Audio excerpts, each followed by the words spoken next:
And she also got experience in research and teaching assistant in Muhammadiyah Yogyakarta University in 2019 to 2020.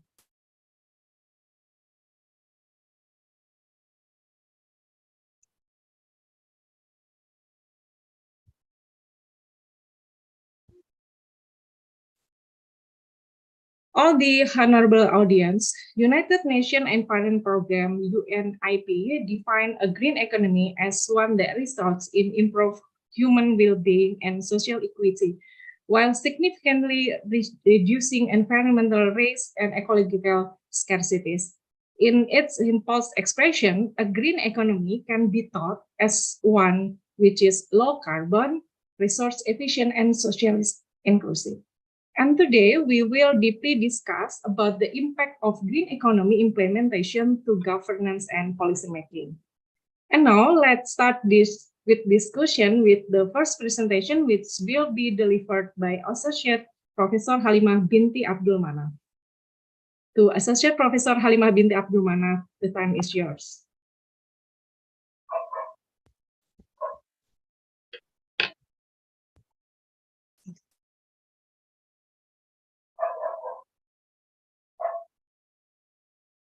Bismillahirrahmanirrahim. Assalamualaikum warahmatullahi wabarakatuh. And good morning, everyone. Is it my sound is clear? It is clear. Yes, we can hear you clearly. Yes, it's clear.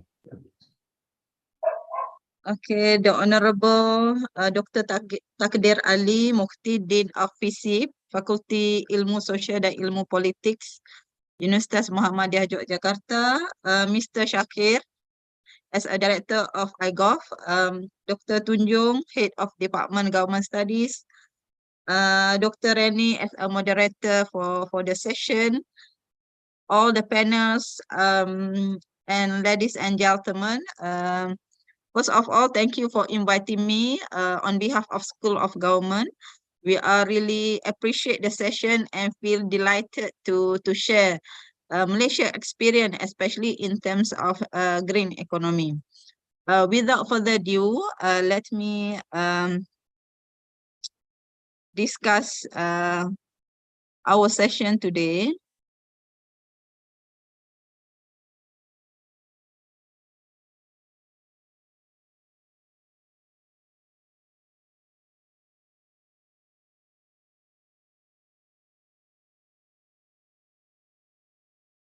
If you don't mind, may coordinator or organizer play my slide, please? Yes, we will assist you. Okay, thank you. Wait for a second, thank you. Okay, so while waiting on my slide, let me take a few seconds to promote our schools. So for the rest of the audience here, if you would like to come for the maybe student mobility and so on, and I believe that IGoF are actively promoting School of Government, one of the partner that the student can choose us to be your destination for the student mobility or other kind of activities, or perhaps you can choose us for your internship or practicums here. Same goes to the lecturer too.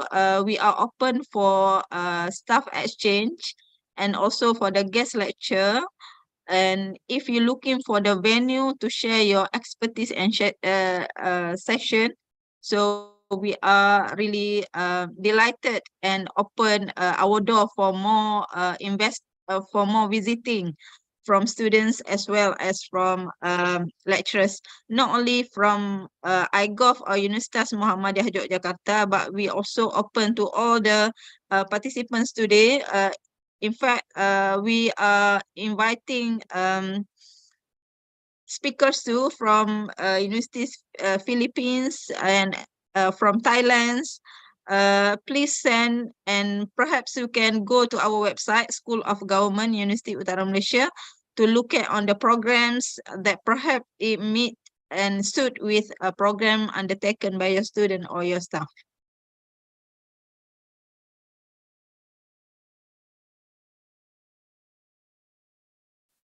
All right. So my topic today is on empowering good governance and sustainability policy making through green economy initiative, Malaysia perspective.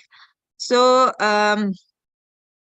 what I'm trying to share today is kind of the initiative by Malaysia government, as well as other country around the globe too, in terms of what kind of the programs and initiative. And my session today, I'm more specifically in terms of governance, how in terms of framework, policy implementation and policy formulation has been designed by Malaysia government in terms of delivery green economy initiative. So basically, in the context of my country, sustainable development is a development strategy that manages. We try to manage the financial, physical asset, natural environment, and human resource to improve the wealth and quality of life for a long-term period. In the economic context, sustainable development has been appreciated to be a crucial and applicable for many countries, including in Malaysia too. So one of the national green technology policy strategies, trust in Malaysia, was developed to intensify human capital development in sustainable development. So the motivation of all the initiative that been developed by Malaysia government should be the ability to supply green technology initiative for the demand of the local and global markets, creation of opportunity and contribution to the growth of the national economy. So from these 17 pillars that has been designed by Sustainable Development Goal or SDG, we are embedded in the Shared Property Vision 2030. So in this Property Vision 2030, there is three main components that be highlighted in this vision, which is united, prosperous, and dignified nations. Secondly, in terms of development for all, and another vision is addressing wealth and income disparities. So by having these three visions, we are circulating the businesses and industrial ecosystem in the key economic growth and activities in terms of human capital development, labor market and composition of employees, social well-being, regional inclusion, and social capitals. So by having these 6 components, our government try to make sure that the inclusivity of the society is there.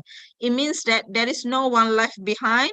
All the people in the society in terms of government, industrials, NGOs, civil society, they are on board to help or to implement what has been targeted in the Vision 2030 and align to support the SDG that has been provided at the national and the international level.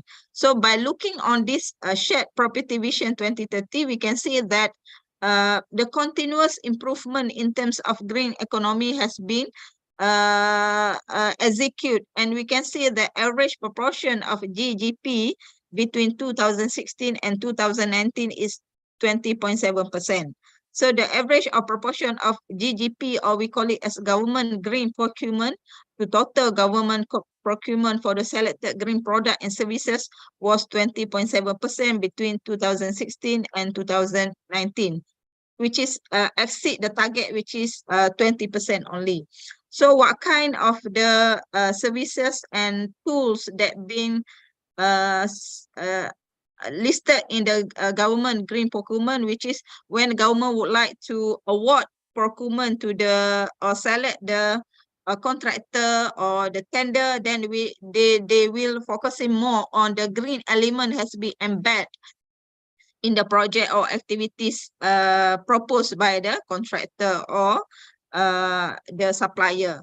So what we try to emphasize is now our government try to see in every aspect of our life, whereby the elements of green, including green economy, will embed in any activities that we are proposing. So this is the main ideas in terms of how we are aggressively working towards green economy, not just only to support for the sustainable development goals, but actually for our nation itself. We need to make sure that what we have now, environment protection, not just only for the current generation, but as well as for the future generation too. Okay, can we go to next slide? So if we look at on, yes, we go to next slide, please. Overview on main policy development in Malaysia. So if we look at in terms of how the governance and policy was developed in Malaysia, we can see that in the two plans, the first one is medium-term plans and another one is long-term development plans. So in the early stage, of development Malaysia, where we call it as a first Malaya plan and second Malaya plan. So that one is post independent situation, whereby we combine this first and second plan become a first Malaysia plan 1966 to 1970.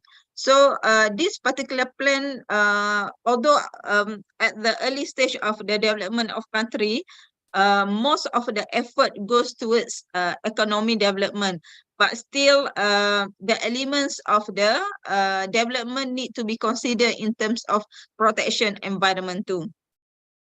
In the second, third, fourth and fifth Malaysia plan since 1971 to 1990, we can see that this particular Malaysia plan policy is more towards new economy policy. So in this time, government focus on growth with equity for the national unity, inclusive development, specifically on eradication of poverty, irrespective of ethnicity and restructuring of society. So in the second phase of Malaysia plan, of course, we are more increasing the elements of economy, whereby we try to make sure that all the citizens occupied with their own economic activities in this time period of time. And then we move towards 6 Malaysia plan and 7 Malaysia plan. This time or this phase whereby government more focusing on national development policy. So in the two phases whereby government more on the new economy policy, we try to create as more as possible jobs and economic activity for the resident. And then in the third phase of the Malaysia development, specifically government design our country program and policy towards national development policy. So at this time, if you see, especially on 1996 or in between 1990 2000, many new development has been established in Malaysia. So at that time, you can see that we have Kuala Lumpur city center, we have KLIA International Airport, we have Sepang Circuit, we do have many others new development indicator to indicates that Malaysia are able to provide good facilities, and we want more investors come to our country at this time. And then we move to the 8 and 9 Malaysia plan, which is 2001 and 2010 National Vision Policy. In this time, we more a resilient and competitive nation. So in order to make sure that more and more investors would like to come to our country, not just only in terms of political stability, but we also need to indicate that our citizen or we able to supply for the competitive nations, so that we able to supply for the competitive labors. So this time, more approach on education, TVET, technology vocational education, technical skill has been focus in our country, because we would like to show to the foreigner or foreign investors that Malaysia have not just only in terms of having materials, raw materials in our country, but as well as we have competitive labors too. Okay. In the 11 Malaysia plan, which 2016-2017, and also 2011-2020, we are designing our policy development towards transformational policy. So this time we can see that new transformation on what we call it governance value to the people. So during 2011 to 2020, more and more agencies was being established, not just only at the rural area, but also in the urban area. So this time, in terms of service delivery to the people, the government try to make sure the prosperity and also income generated to the people, not just only for those who are living in the urban area, but government also try to develop new city in the rural area too, in order to make sure that our people have a high income nation and the inclusiveness of the people can be reached at the rural area too. So from 1991 to 2020, actually we are targeting for Malaysia as a developed country in 2020. But still, we are struggling to make sure that everybody are occupied with the high income nation in order to declare Malaysia as a developed country. So we not reached that stage yet. However, I think that 70% of the national or citizen are living in the good condition. Okay. So in between 1991 to 2020, you can see that quite holistic development in Malaysia in this particular time in terms of economy, politics, social, spirituality, psychology, and culture. We try to embed more on giving chance to our society, to our nation, to go abroad, to improve their psychology, to have diverse culture, so that multinational company also would like to come to our country too. And then in 2021 to 2025, restructuring the development priority of Malaysia, and now we come up with the shared prosperity vision until 2030. So this current initiative on shared prosperity vision 2030, we can see that more initiative on green economy was being put it on to make sure that although we do a development, but at the same time we can maintain our environment and sustainability of society. Okay, so while in the process of policy planning, how the development of policy planning is come from both sides, from the top management as well as from the bottom citizen. So from the top management, we are consists of a few agencies. We have Economic Planning Unit, we have Treasury, we have Bank Negara and Department of Statistics Malaysia, whereby these particular agencies are responsible in providing guideline, policy statement, and they also provide macroeconomic framework so that other agency can see what has been targeted at the national or at the federal level. And the input also come from the bottom level. It comes from the people, it comes from the private sector or civil society, state government, ministry, local government, and other agencies. So by having these two input from the top management and from the bottom resident, we do some adjustment and try to match with the function of each of the agencies. Okay, so by having input and information from the all the ministries, and as well as what has been data and statistics provided by Bank Negara, for instance, we try to make some adjustment according to the function for each of the agencies, whereby we have inter-agency planning group. This particular agency are responsible on giving feedback on policy recommendation and strategy to the government or to the EPU, Treasury, and so on in providing policy statement. So from IGoPSS, we will propose to the Economy Planning Unit.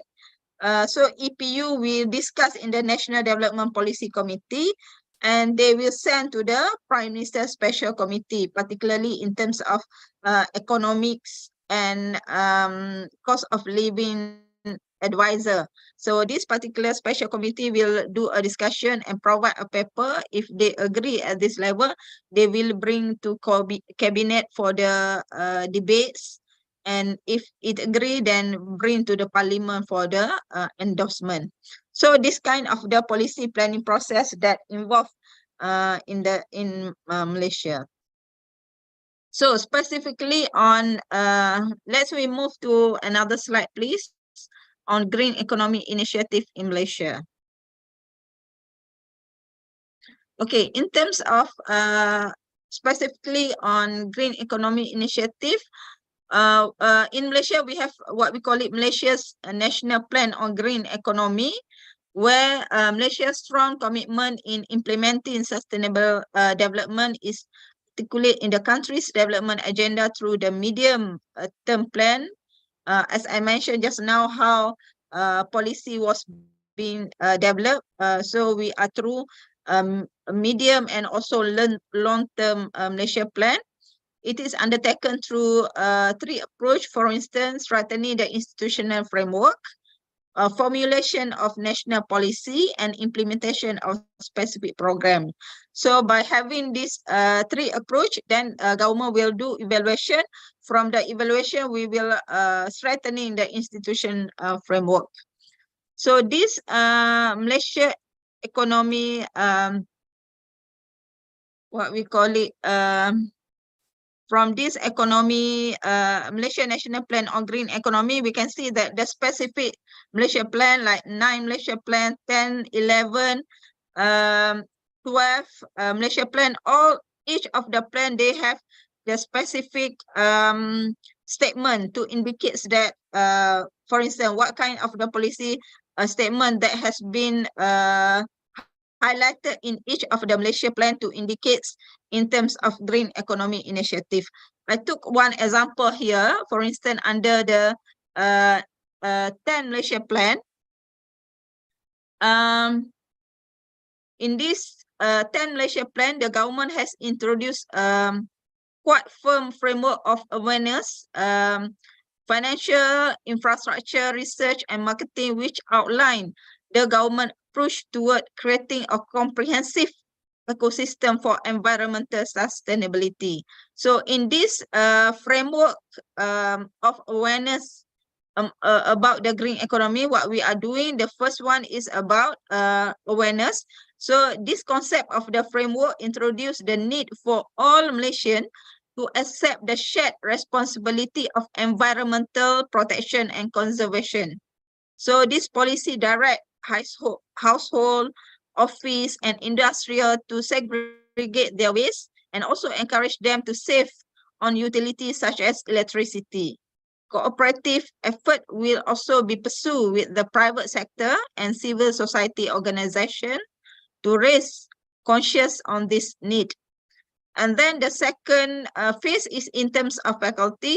The government make an effort to integrate green technology and practice in the curriculum of school and institution of higher education, because we believe that we need to educate our society at the formal and informal situation. So that's why not just only giving awareness at the informal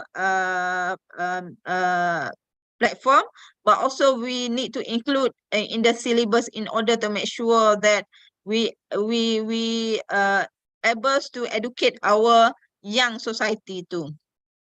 In terms of financial, there is a few schemes and incentive offer to businesses to adopting green technology in their operation. For instance, at that Malaysia plan, a soft loan grant about 1.5 million Malaysia ringgit offer to jumpstart the implementation of sustainable development practice. On top of that, tax incentive and breaks also offer to building contractors and designer who will opt to design environment-friendly buildings and infrastructure. Specifically in terms of infrastructure component, part of the government a long-term plan is to create green community in Putrajaya and Cyberjaya. These communities spearhead the adoption of guideline aim in reducing the carbon footprint as compared to their township. So if you have chance to go to Malaysia, please visit Putrajaya and Cyberjaya, for instance, to look at green initiative has been done there in order to make sure that the township being designed with the green ecosystem. And in terms of research, as part of its overall development skill, the government also ensure that research, development, and commercialization initiative on green technology gain ground through partnership with the local research center and institutes. So foreign expertise also be invited to assist local efforts. Keep into mind the adoption of the global standard for the sustainable development. So not just only local researcher, from time to time we also invited foreign researcher in order to make sure that what we are doing are following global standard for the sustainable development. And to make sure that all the effort has been done in good quality, so through Standard and Industrial Research Institute of Malaysia, or we call it as ASIRIM, the government developed National Eco-Labeling Scheme and Standard. So this standard adopting international standard for labeling and identify green technology product and services in support government green procurement initiative. It also aimed to assist local manufacturer to develop their local industry at the same time take into account their potential impact to the environment. So sometimes when we go to electronic shop, for instance, we can see some stickers mention that this is the product having eco-friendly product has been approved by the quality standard. Okay. We move to the next slide in terms of green economy initiative in Malaysia. So now in 2070-2030, we have what we call it Green Technology Master Plan Malaysia as a fundamental outcome from the 11 Malaysia Plan that embark on green growth as one of the 6 game changes altering the trajectory of the nation growth. So in this GTMP, focus on energy, manufacturing, transportation, building, waste, and water to harmonize the policy direction of each sector towards a common goal of sustainability, utilization of natural resources. So this particular master plan give a guideline to the specific agencies, particularly these 6 key sectors, whereby how they're going to operationalize their services or product according to the master plan that has been developed by Malaysia government. So we are focusing in terms of electricity generation, energy efficiency, and now in Malaysia we are quite aggressive in terms of promoting renewable energy, for instance, solar and others. New energy too. And then we have industrial efficiency. We encourage more using public transport rather than private transportation, cleaner fuel.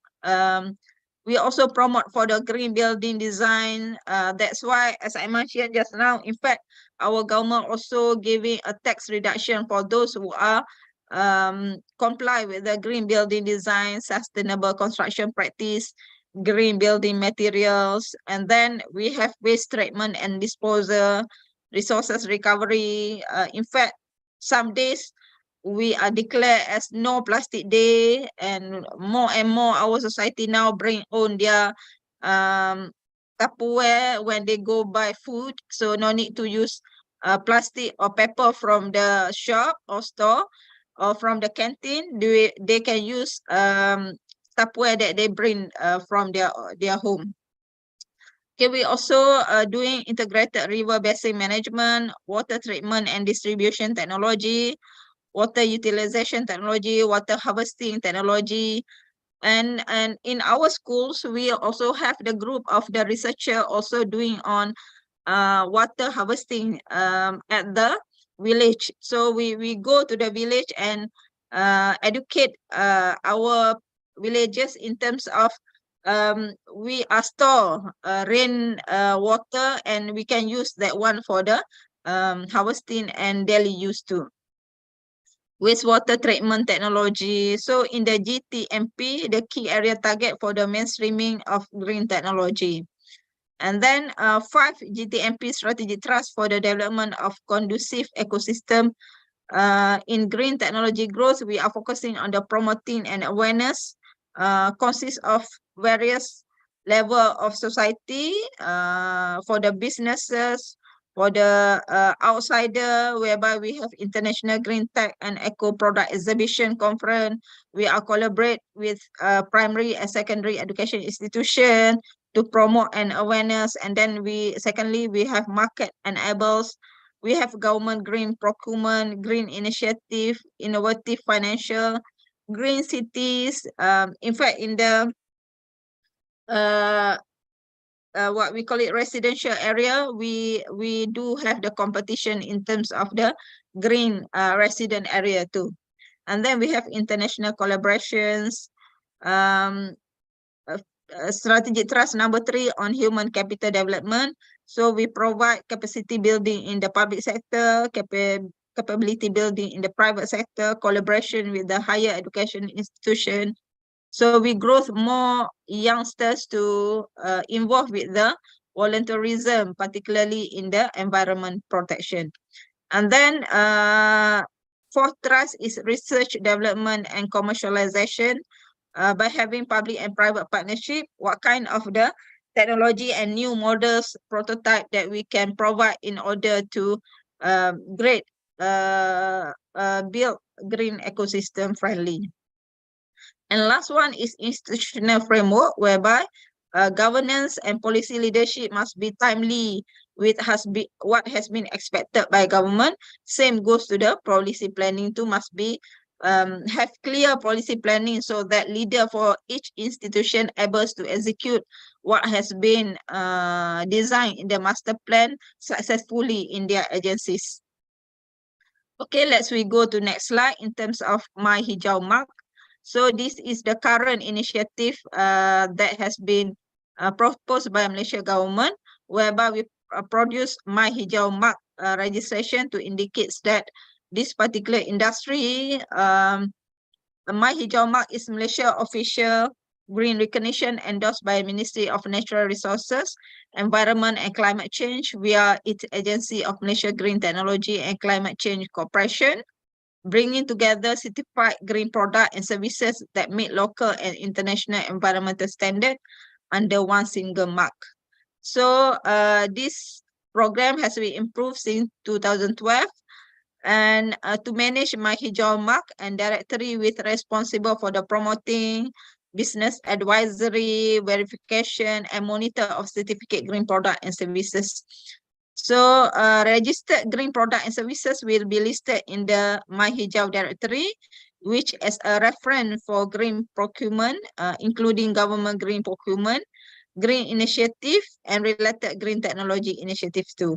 So this another mark has been provided by Malaysia government to indicate that particular industry are eligible for the tech incentive, financial facilities, and other initiative provided by government.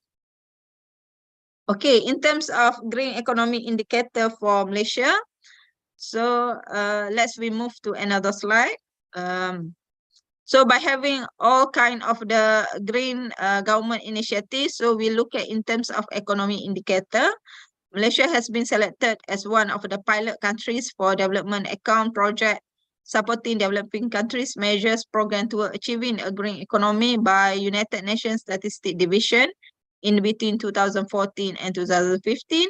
So the output of this project has been published in February 2017. So this particular indicator can be used to monitor the achievement of sustainable development of the country and can be input to the measurement of SDG, part of the achievement of Malaysia. So the list of indicator is based on the United Nations Statistics Division framework adopted by the Organization for Economic Cooperation and Development.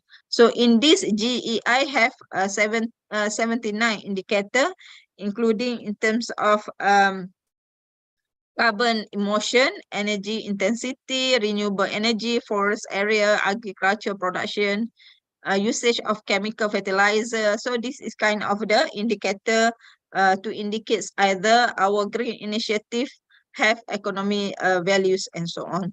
So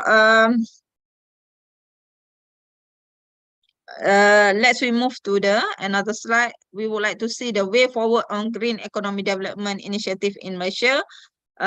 So our way forward in terms of the first one, the first priority is implementing a low carbon, clean and resilient development. So if you go to the big city like Kuala Lumpur, you can see a lot of campaign posters has been highlighted on try to using public transport in order to make sure for the low carbon initiative. Okay, so what we are doing, we have strategy of moving to a low carbon nation, and we do also transition to the circular economy, sharing responsibility in pollution prevention, increase resilience against climate change and disaster. You see what has been shared by some of experts in the climate change. They say that in 2050, we can see that more area will be having rising water at their particular place.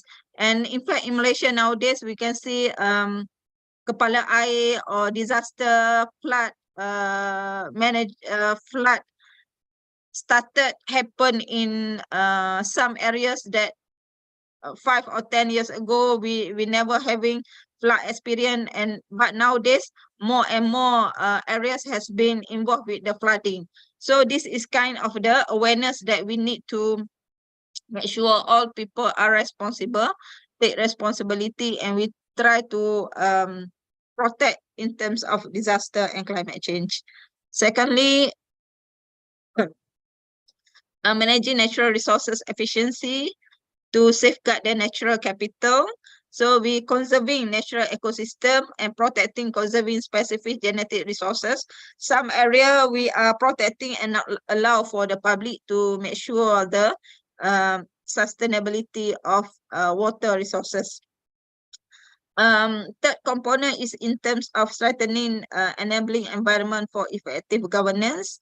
So in terms of framework, in terms of financial ownership, shared responsibility, be coordinate between agency to make sure that each of agency understand their part and there is no duplication, and monitoring of the environmental protection can be done comprehensively.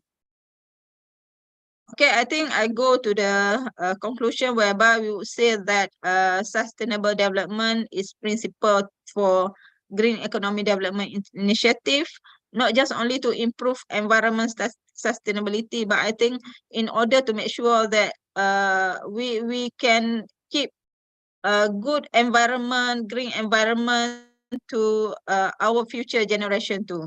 So green economy development strategy in Malaysia will continue to reinforce, and in this current 12th Malaysia Plan implementation, more and more initiative, especially for the youngsters to get them aware and involved with the developing framework, also implementing programs that involved with the youngsters so that they also future leader, they become a future leader so they can take care our ecosystem from the economy perspective, social politics, and hopefully our climate change not being deployed for the economy purposes only, but as we can stabilize, we can balance between the needs of the economy prosperity, but as well as for the well-being of the society.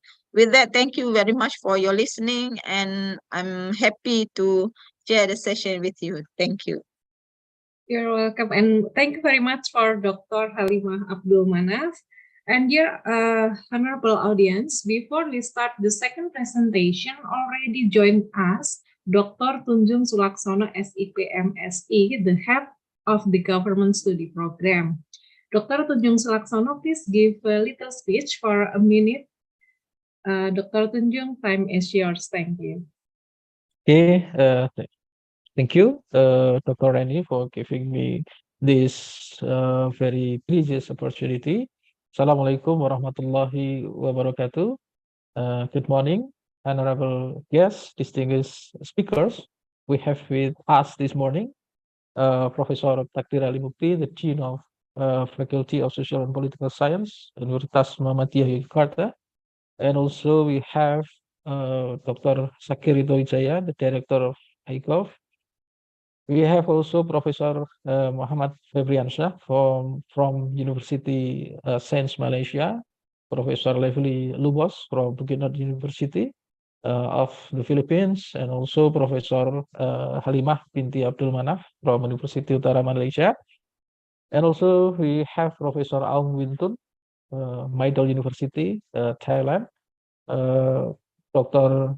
Mai Alini Putalit, Central Mindanao University, and also Professor Non Napratansuk, Maichu University, Dr. Chinsel James Valmuria, Visayas University, and also Dr. Muhammad Eko Atmojo, Secretary of the Department of Government Science, Universitas Muhammadiyah Yogyakarta. Thank you very much for joining this opening session.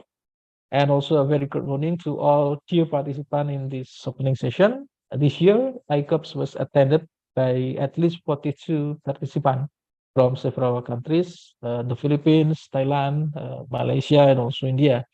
It is with great enthusiasm that I express a warm welcome to each of you, every one of you, to this momentous gathering. Today, we are entering a journey of discovery and transformation in the realm of sustainability development as we come together under the banner of advancement and developments in the green economy toward effective governance and policymaking, a topic that holds the key to our collective future. Allow me to begin this session with a thought-provoking quote from a visionary and environmentalist, Rachel Carson. She said that the more clearly we can focus our attention on the wonders and realities of the universe about us, the less space we shall have for distraction. These profound words, I think, resonate deeply as we delve into the path of sustainable growth and seek solutions to the pressing challenges our planet faces. At the heart of our discussion lies the essence of the green economy, a vision of interconnected and sustainable practices and innovations that foster prosperity while preserving and also restoring our environment. It serves as a beacon of hope, illuminating a path towards a future that honors the delicate balance between nature and also human progress at the other side. Today, we stand at the crossroad, facing environmental challenges of unprecedented magnitude from climate change, biodiversity loss, and also resource depletion. These challenges transcend borders, impacting not only our ecosystem, but also our economies and societies. It is in this very moment that the role of effective governance and policymaking becomes the bedrock upon which we build a sustainable future for generations to come. Yet, amidst these challenges, let us take a moment to celebrate the remarkable achievements that have emerged from the green economy and unwavering pursuit of positive change. Each step towards renewable energy, every community dedication to sustainability, and every organization commitment to eco-friendly practices bear witness to human ingenuity and also the spirit of collaboration. Reflect on the inspiring success stories of individual communities, enterprise that have turned adversity into opportunity, demonstrating that a thriving green economy is not only attainable but also a compelling necessity. As the landscape of sustainability evolves continually, we witness encouraging development in green technology, renewable energy, and also eco-conscious practices, from groundbreaking innovations in electric mobility, e-car, to the remarkable strides in carbon capture. Each advancement brings us closer to a cleaner and more sustainable world. Nevertheless, we must stay grounded and address the challenges that persist. Yes, we have limited resources. We still have unequal access to technology, and we still have policy gaps that present significant hurdles on our journey to sustainable progress. However, within these challenges lie opportunities to reimagine and also redefine our approach to environmental stewardship.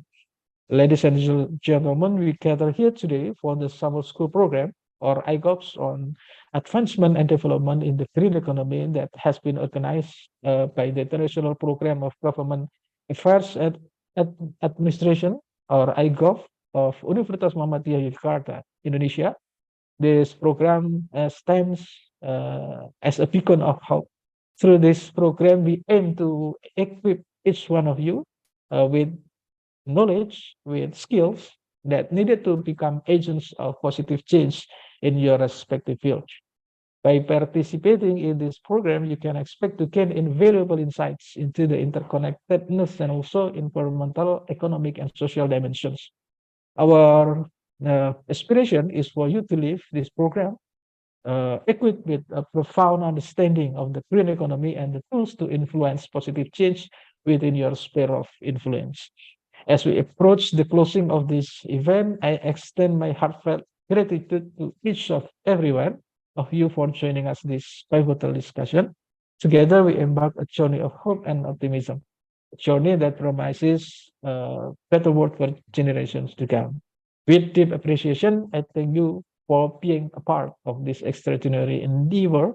As we depart today, let us carry with us a renewed sense of purpose, knowing that we hold the key to shaping a brighter, greener, and of course, a more sustainable tomorrow. Thank you, and may peace be upon with you. Assalamualaikum warahmatullahi wabarakatuh.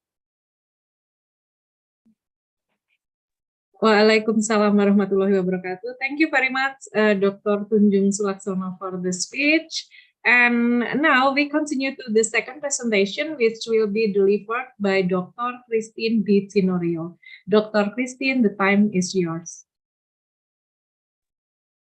Hello and good morning, everyone. I'm audible. Can you hear me clearly?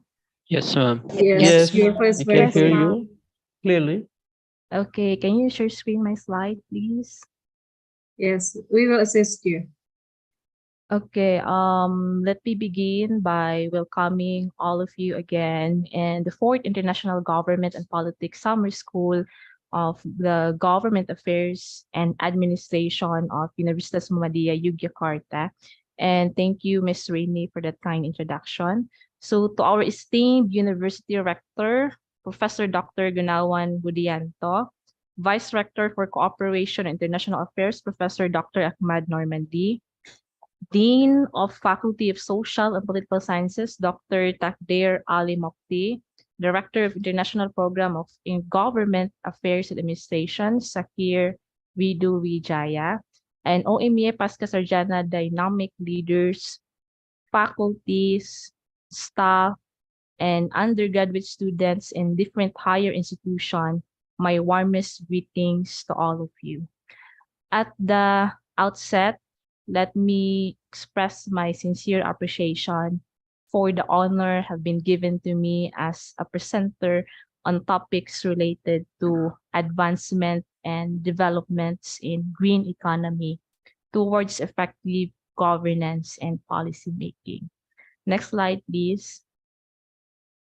So in the past decades, no, it actually have seen a shift in environmental debates from emphasis on the limits to growth to focus on possibility of reconciling environmental, economic, and social issues.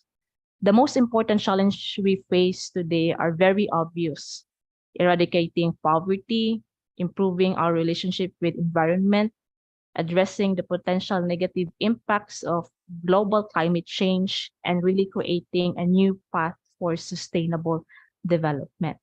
So actually, my presentation is patterned since most of the listener are undergraduate students. So let's begin with discussing about how, when, where, why, and what is green economy. Because I think maybe some students are not really familiar with green economy. So this is actually the road to Rio plus 20. So the current frontliner in the discourse of the idea of green economy was actually launched by the United Nations Environment Program in the week of 2007 to 2008 financial crisis. So later it's consolidated at the United Nations Conference of Sustainable Development in 2012. So the green economy, ladies and gentlemen, actually presents a macroeconomic framework for growth to continue without harming the environment and promises to deliver more resource efficient, less carbon intensive, less environmentally damaging, and more socially inclusive societies. So for students, no, in policy making, the green economy concept has gained momentum, and it is incorporated in policy agendas at national and global scales. Like for example, this is evident in the United Nations Multi-Agency Partnership for Action on Green Economy, the Global Green Growth Institute, the Green Economy Coalition, and recently in January 2020, the European Union approved European Green Deal, which has the explicit aim to making also the EU a climate neutral by 2050. So, my dear student, no, since after the 2008 financial crisis, 15 years have passed, right? Since the green economy strategy to really improve social, economic, and environmental goal attainment started to gain traction. So new initiatives continue to emerge, like promoting the possibility of reconciling economic growth and environmental quality. Again, reconciling economic growth and environmental quality.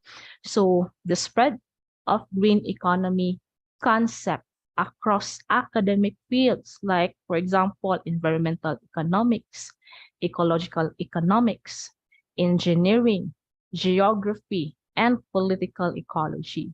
So, on the use also of the wide range of policy making organizations, really, no, are very visible. The UN, the World Bank, the EU, it really has resulted in varying definitions and strategies, each emphasizing different transition objectives of a green economy.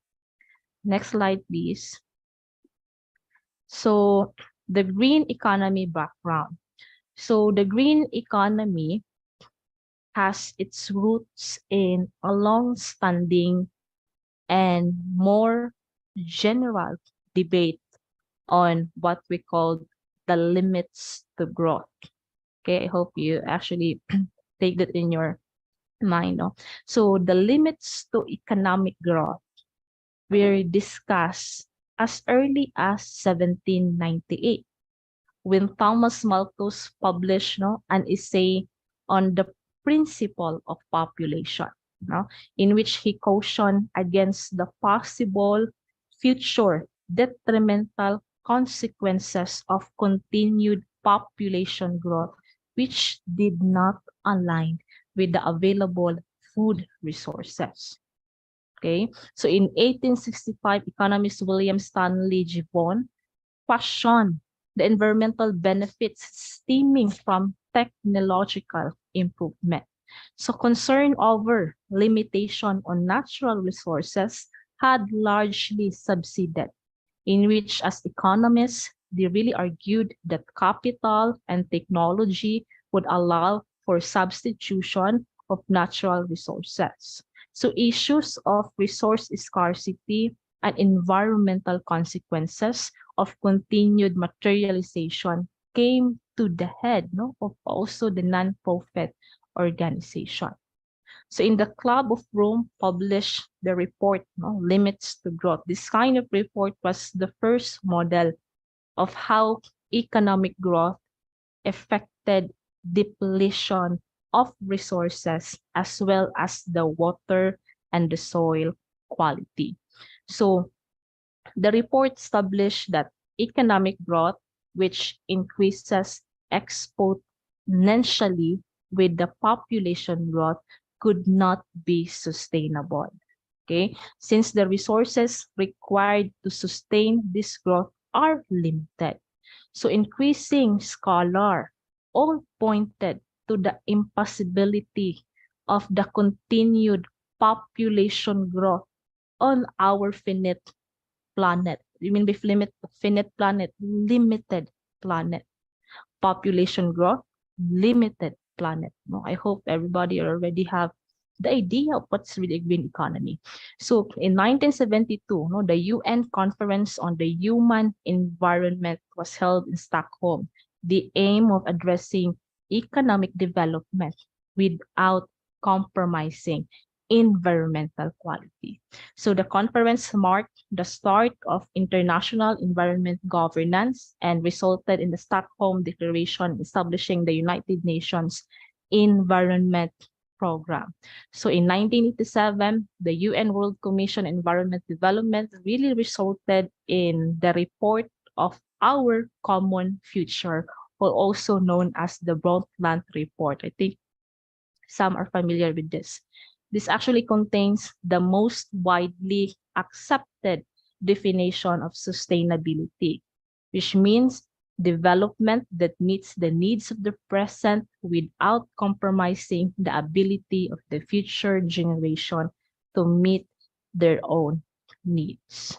So the introduction of sustainable development has a pathway to sustainability, which means to shift from the idea of limits to growth to the idea of compatibility between economic growth and environmental quality. So I hope you really observe that, compatibility between economic growth and environmental quality.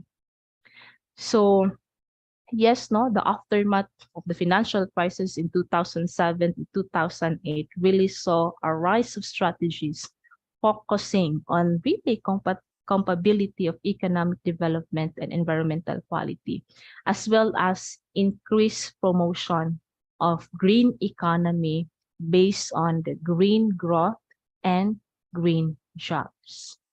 Okay, so next slide. So what is really a green economy, right? Definition and meaning, because I know this can really help you on the upcoming days of your summer school to really have a good foundation of what you really mean about the green economy, towards sustainability, also in policy making. So there are a lot of definition of green economy. As our world really transform with the evolution of technology, climate, politics, economics, there are interconnected practices which positively balance environmental and social goals for the good of nature. What else? Citizens and businesses. So leading the way is the green economy. So green economy students are actually an economic model, that prioritize the success of human well-being and social equity. So while reducing environmental risk and ecological scarcity. So in green economy, by its definition, it is a practice of sustainable development, no? Through the support of a public and private investment to create infrastructure that fosters social and environmental sustainability. So the importance of green economy is that it encourages economies to become more sustainable and low carbon. Okay? It encourages economies to ensure that natural assets continue to provide the resources and environmental services for our continued well-being. So there are actually 5 principles of green economy. Next slide, please. So these 5 principles is adopted in the inclusive green economy. Now, this is actually the principle thriving economy that delivers the linked economic, social, environmental outcomes that's sought by the social development, the sustainable development goals, and the Paris Agreement. So this 5 principle follows a 5 key principle in which each draws an important international policy which together can guide economic reform in a very diverse context. And this 5 principle is also based on a people and nature-centric model. The principle of green economy can be summarized as follows, like well-being, justice and good governance, planetary boundaries principle, the efficiency and sufficient principle, and the good governance principle.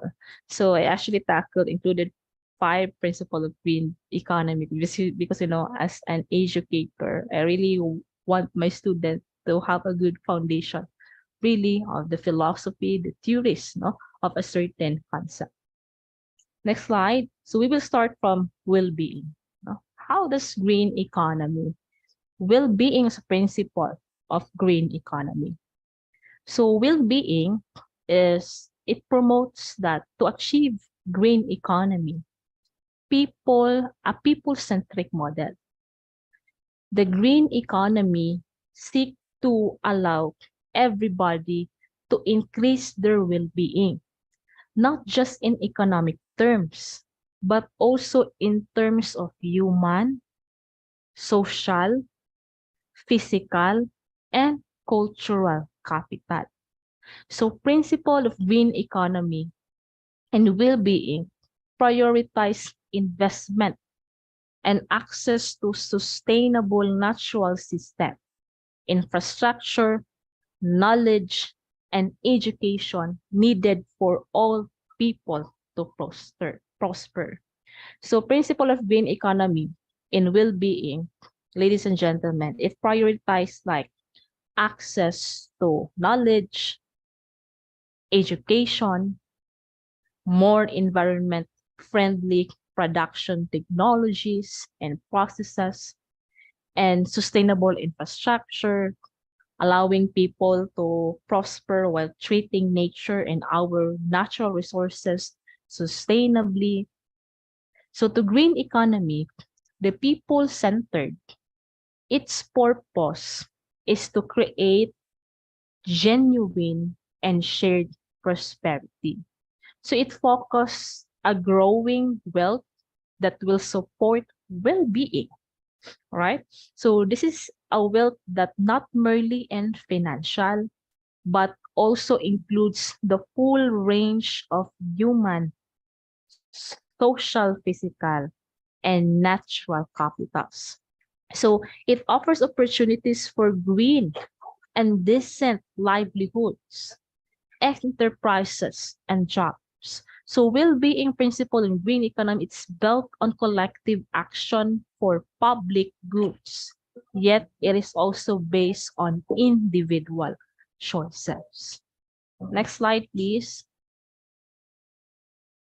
So justice and good governance.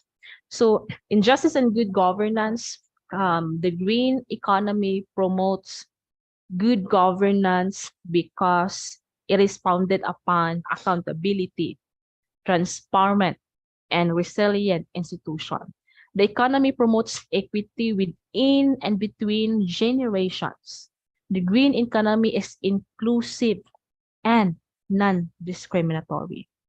It shares decision making, benefits, and costs fairly.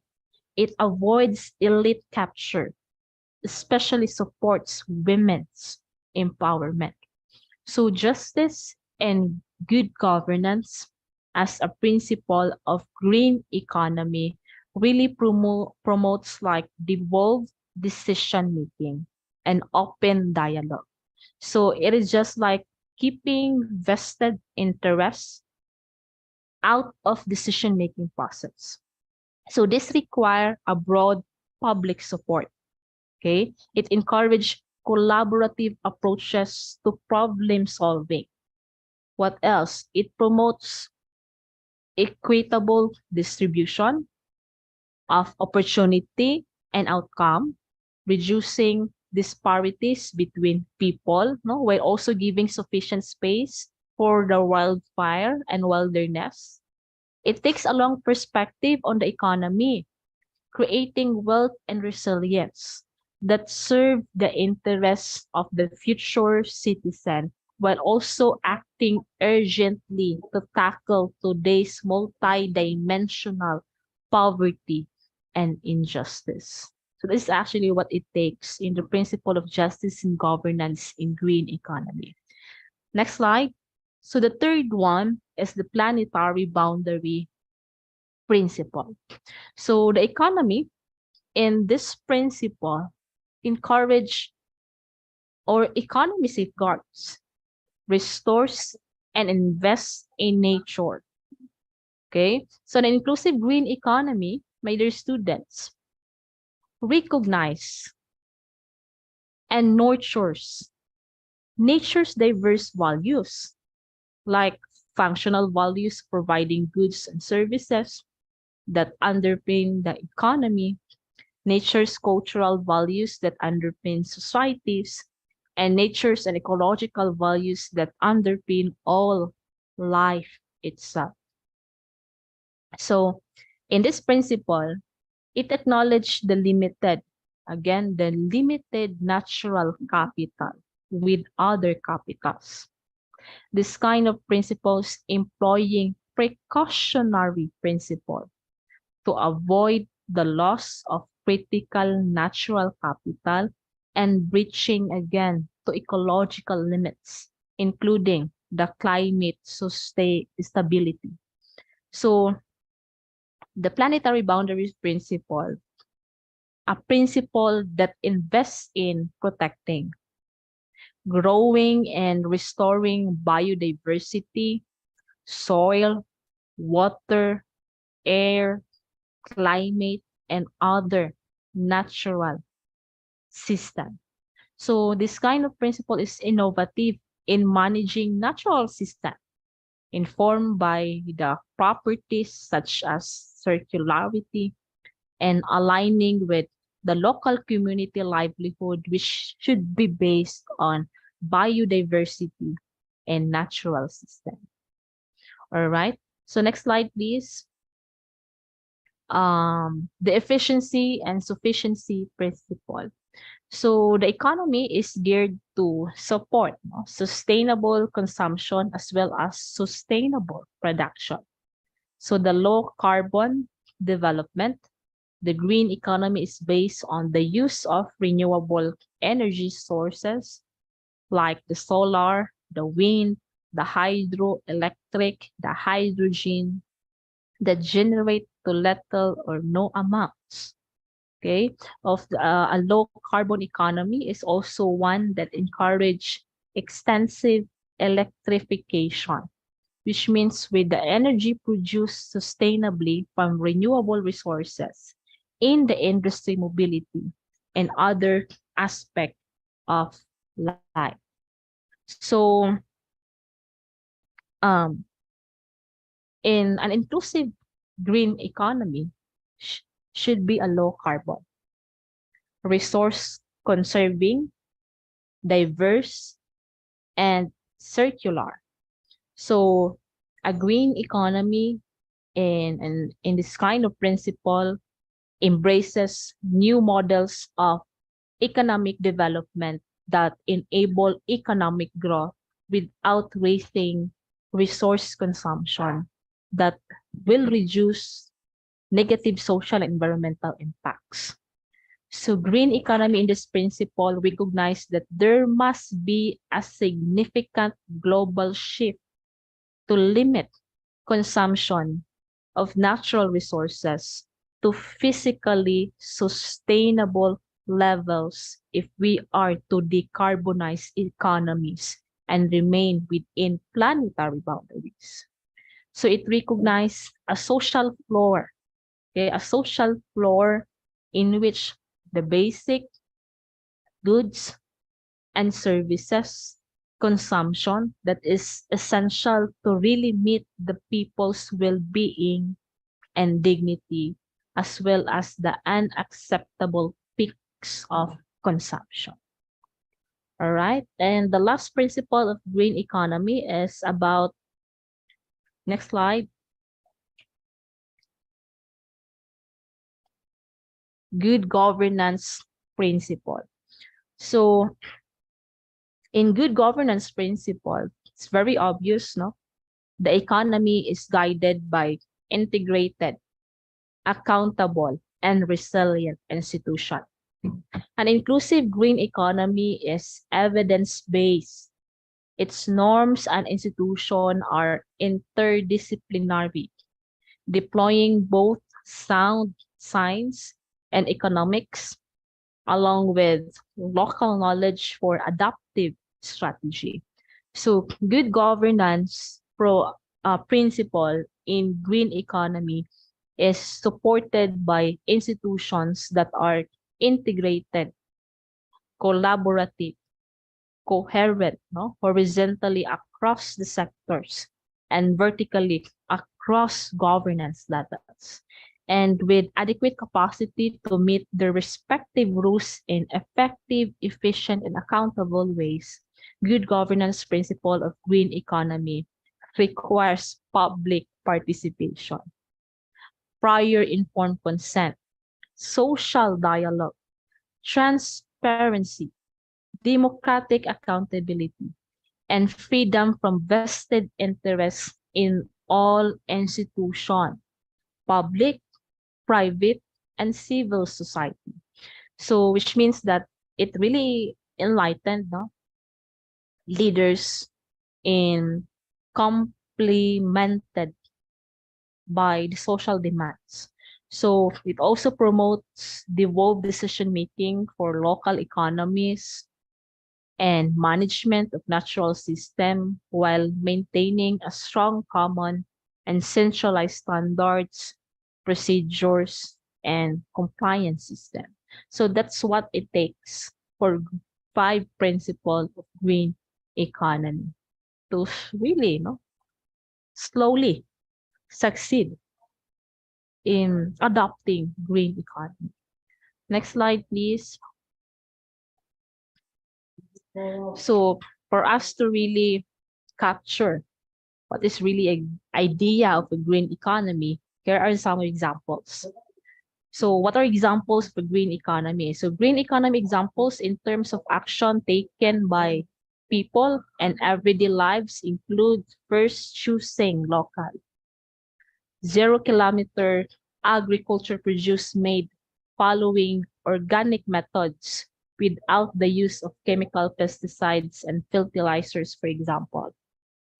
So making use of sustainability mobility, like electric scooters and cars instead of the fossil fuel powered alternatives. Electrifying cooking by replacing gas tubes with electric ranges. Avoiding taking cars and scooters whenever possible and using public transport in their stead.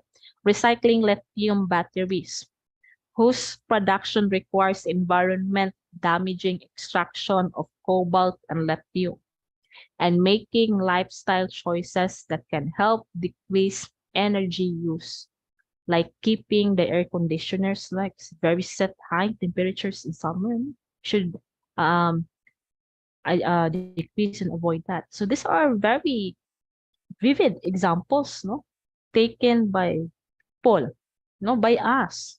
If we really would like to going into green. So in next slide, um, next slide, please. These are also examples, virtuous examples of green economy behavior that no at least be should be imposed no or slowly adopted by every countries, like developing and implementing productive system that use energy as efficiently as possible, investing in and using a low carbon renewable energy sources to power factories and machinery, recycle as much as possible. The use recycled packaging for product distribution and simplifying the end of life management of what we call product cycle. So yes, going green, what it takes. Next slide.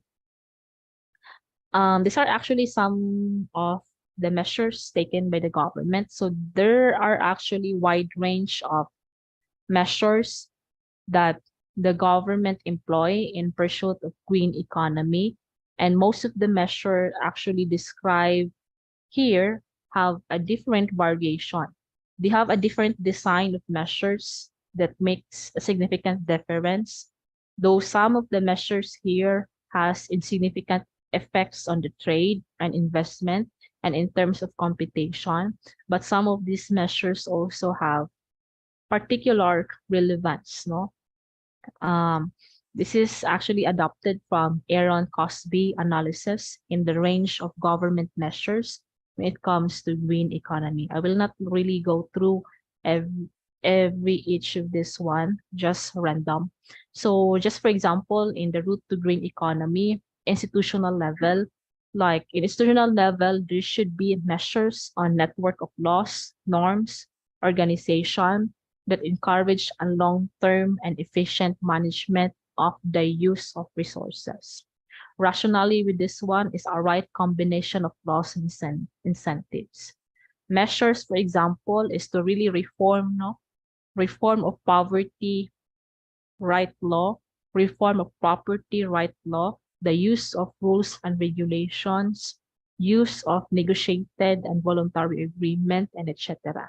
So in some measures taken by government no sectors where these measures might particularly important, or sectors in the government that should be affected in this kind of initiatives are really agriculture, building cities, energy, fisheries, forests, manufacturing, transport, and wastewater sectors.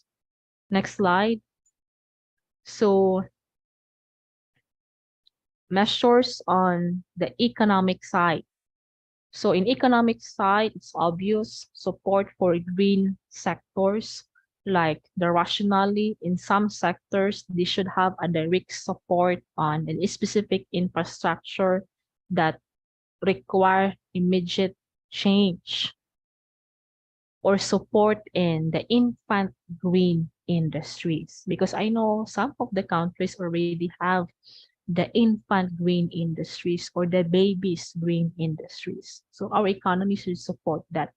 Increase funding for innovation chain, research development, information sharing. And again, no, same, no,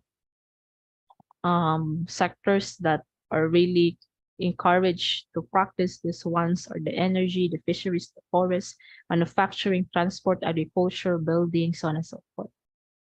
And information base is, for example, increased data and analysis about ecological condition. Like the policy must be informed by accurate information. Many cases collection must be instituted, no? Improve and increase local best practices. So yes, no, these are some sort of examples of the measures that the government, no, so this kind of type of measures that may need special attention from the international community if we are to get the greatest potential from the international drive for green economy. So next slide, please.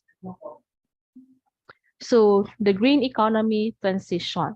So there are at least 4 key elements that need to be addressed for successful transition. First is identifying the new sources of funding that can be directly applied to transnational efforts in developing countries. Second is creating an enabling environment, no, that is conducive to private investment that will support, no, this kind of efforts. The third one is taking advantage of trade as a support tool for sustainable development and avoiding temptation of green protectionism.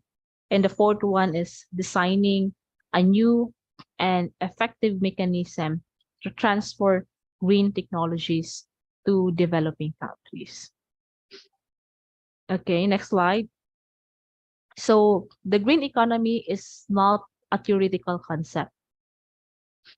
Again, the green economy is not a theoretical concept, but some countries are already moving aggressively towards it. And it is imperative that all countries consider reshaping their developments, strategies, and practices accordingly. So international cooperation will really help to ensure that opportunities arising from transition are maximized, the risks, and the risk minimized. So multilateral cooperative action is the only way forward. So yes, the Rio Plus 20 conference really aims. This is actually some sort of example of the transition of the green economy.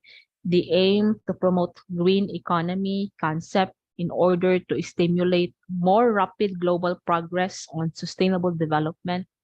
However, it is very important to recognize that the transition to green economy is already underway. So it began largely in response to like increased public awareness, strengthened political will on sustainable development that were generated by the Rio Earth Summit in 1992. And also the challenge for the Rio Plus 20 is to really build momentum behind the nascent phase of transition to green economy that is now underway. So market trends, and market trends reveal an advancing green economy transition. Number of firms with ISO 14001 environmental management certification, it actually increases, even up until now. And registered firms are in developing countries also. Importantly, green is not about environment. It's not just about environment, but it's also about social responsibility. Again, it is not just about environment, but also a social responsibility. So a growing number of firms now really integrate social concerns into their business operations and interactions also with the stakeholders. Commodities production is also greening. Developing countries are also increasing their participation in these new green markets. Some examples are illustrative, no? The global market for organic food and beverage production is projected really to reach 60 plus billion in a year, threefold expansion since 2000. So the production of many green products is, for example, both goods and services would really provide decent employment and increase development opportunities for poorer communities in developing countries. So green economy market opportunities not only have a direct impact on growth and poverty, but also in technology itself. It offers indirect benefits for poverty reduction, like for example, renewable energy technologies that can really bring electrification of rural areas, which most developing country population live nearby, the providing power, light, water, refrigeration, information, communication to homes, schools, and small business, which some sort could really help in communities to boost economic productivity and also met the health and education goals. Next slide. So is the green economy a useful way of framing policy discussions and policy making to promote sustainable development?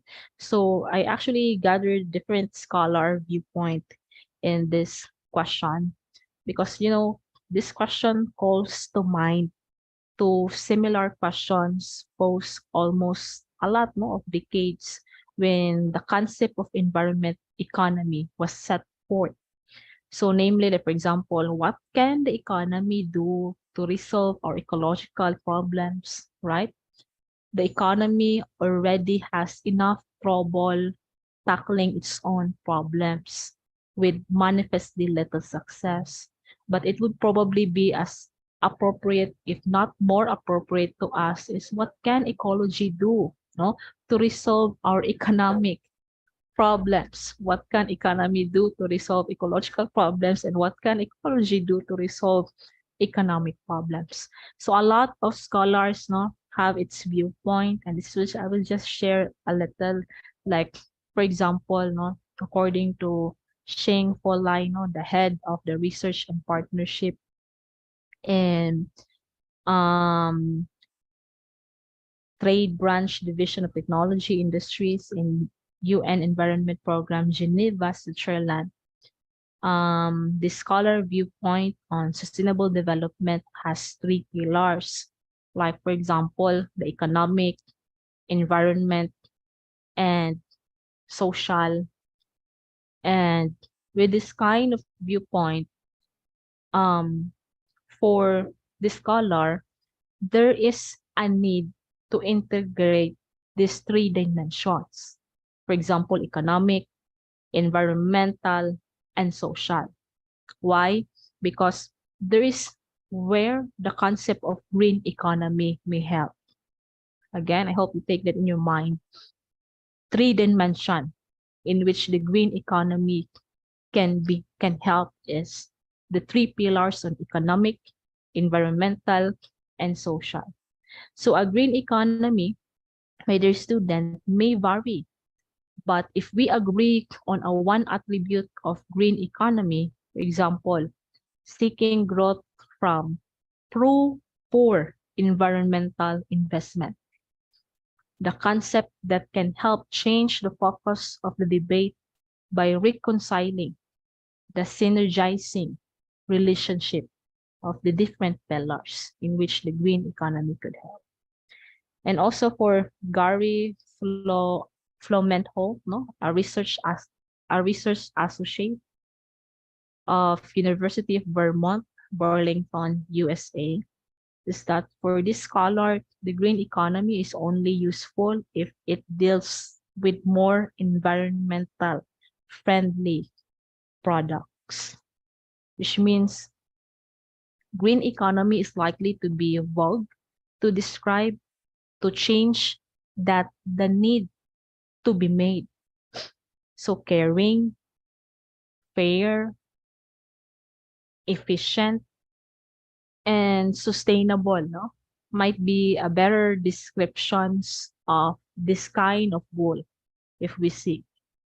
Next slide. Okay, so with Timothy Jones, Associate Professor also of University of Worcester, USA, in which in his concept that the green economy is useful to the extent if it engage policymakers, economists, businesses in a critical dialogue with other stakeholders to compare different alternative of pathways for development. So this kind of viewpoint is actually like consider economic criteria alongside with the social, political, cultural, and ecological criteria. Or for example, how business as usual development and more sustainable alternatives, no, trade off. Because who defines green economy, how it is defined, how it is applied as an integral component of multi-stakeholders, multi-criteria decision making will determine its usefulness. So when green economy is misused, the term is greenwashes, no? Again, green economy misuse, greenwashes, no? A policies, no, to really appeal to public sensibilities about environmental stewardship and social justice. So last is the two scholars, no, from Rajiv Gold, Professor of Economics of Illinois State University, and Edward, also Professor of California State University. Their viewpoint on the idea of green economy is prudent initiative in the light of increasing pressure, a growing world population, and economic development are really placing on Earth's resources, our finite planet. So in this one, economists and policymakers really have frequent impose virtues, like for example, the taxes, the subsidies, no, to steer economic agents to really behave in a certain way. However, no, individual government also are often handicapped in implementing policies by the international mandates. All right, so I think the takeaways of my lectures about what is green economy, how it started, no, how it transcended, what are the viewpoints from different scholars, what are the very visible or examples of a green economy is that the green economy takes a very long perspective, focusing on the ways in which resources are used to deliver value to society. So it is not about low carbon fuel resources. It is also about how efficient and it is about how efficiency and sufficiency of resources can be fostered to create wealth, resilience, and well-being for the citizens today and tomorrow. So all while respecting also, my dear student, respecting our planet's ecological limits. So from investment in well-being to sustainable practices, the characteristic of green economy are inclusive. Again, inclusive and non-discriminatory. So it is a model, no, that while improving well-being, it also guarantees a significant reduction in environmental risk and resources scarcity. Okay, so I think that's all for my discussion, and I hope our moderator will give us at least 5 minutes or 10 minutes of break, right? Okay. Uh, okay, thanks to the two speakers for the amazing material and many insights regarding the green economy that we got from the presentation. Audience, we will have 5 minutes breaks, and after the break, we will reach the last session, the question and answer session. All participants can use the raise hand features in Zoom or write question in the Zoom chat. Please introduce yourself and mention who is the speaker you want to ask. Master of Ceremony, we have 5 minutes breaks, maybe, or 10 minutes.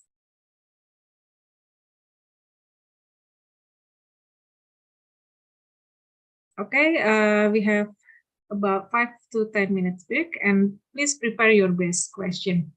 Thank you.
Okay, we will start the last session, the question and answer session for Dr. Halimah and Dr. Christine. Would you join us again?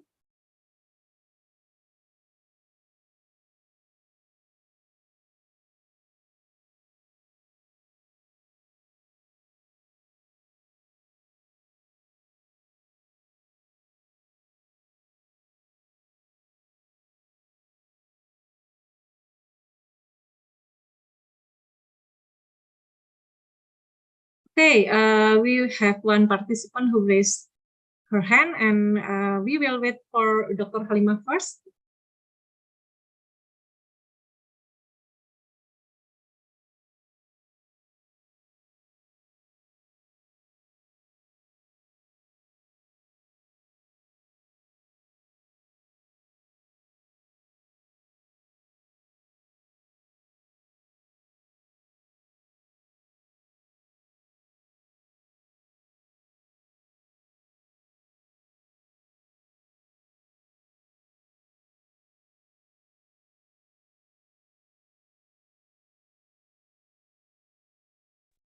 Hello, good day, everyone.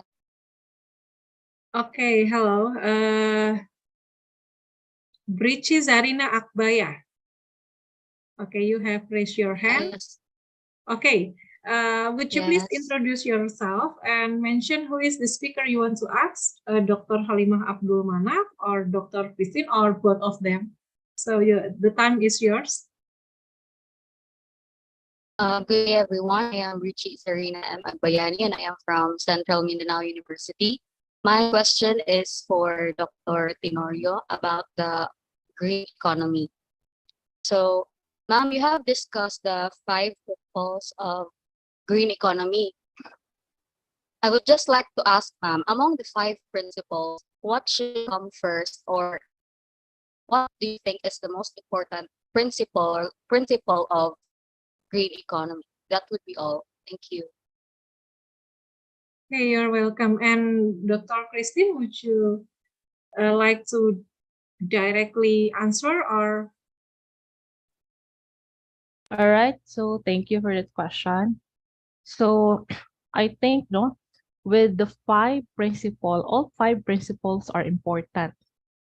No, I think the combination of five principle is important in achieving green economy. So no, we should not like left one principle, no. Instead, we should really embrace the 5 principle of green economy to really achieve what it takes to be in green economy. Because the 5 principle really follows like a draws on a very important precedents in international policy. So together, these 5 principles could really guide economic reform in a very diverse context. So because these 5 principles is rooted from a people-centric, nature-centric model, and it really follows a principles on a green economy, that a combination of 5 principles could really at least, if it is really absorbed, from policymakers, we could really achieve green economy. So all 5 principles are very important. Thank you, Dr. Christine. Oh, there are so many raised hands. Okay, Kurt Trixie Lauga, please introduce yourself. Good morning, ma'am. Am I audible? Yes, your voice very clearly, but I can see you. Ma'am, my camera is still slowly starting. Okay, okay, it's okay. So my question is intended for the second speaker, Dr. Tenorio, Ma'am Tenorio. So while you have made mention to us the concept and the opportunities of green economy that it offers to a certain country, I would just like to ask, or I am just curious on what are the major challenges or setbacks of the implementation of green economy.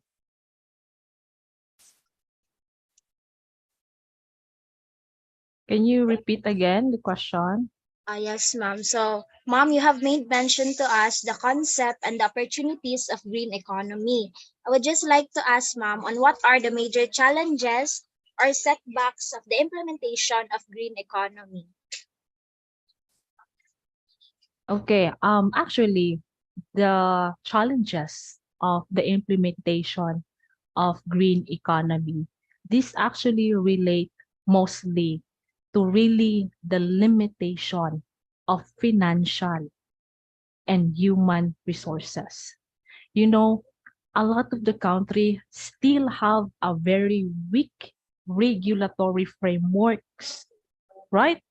Lack of enforcement mechanism, especially for economic infrastructure. These are really the setbacks of implementing green economy.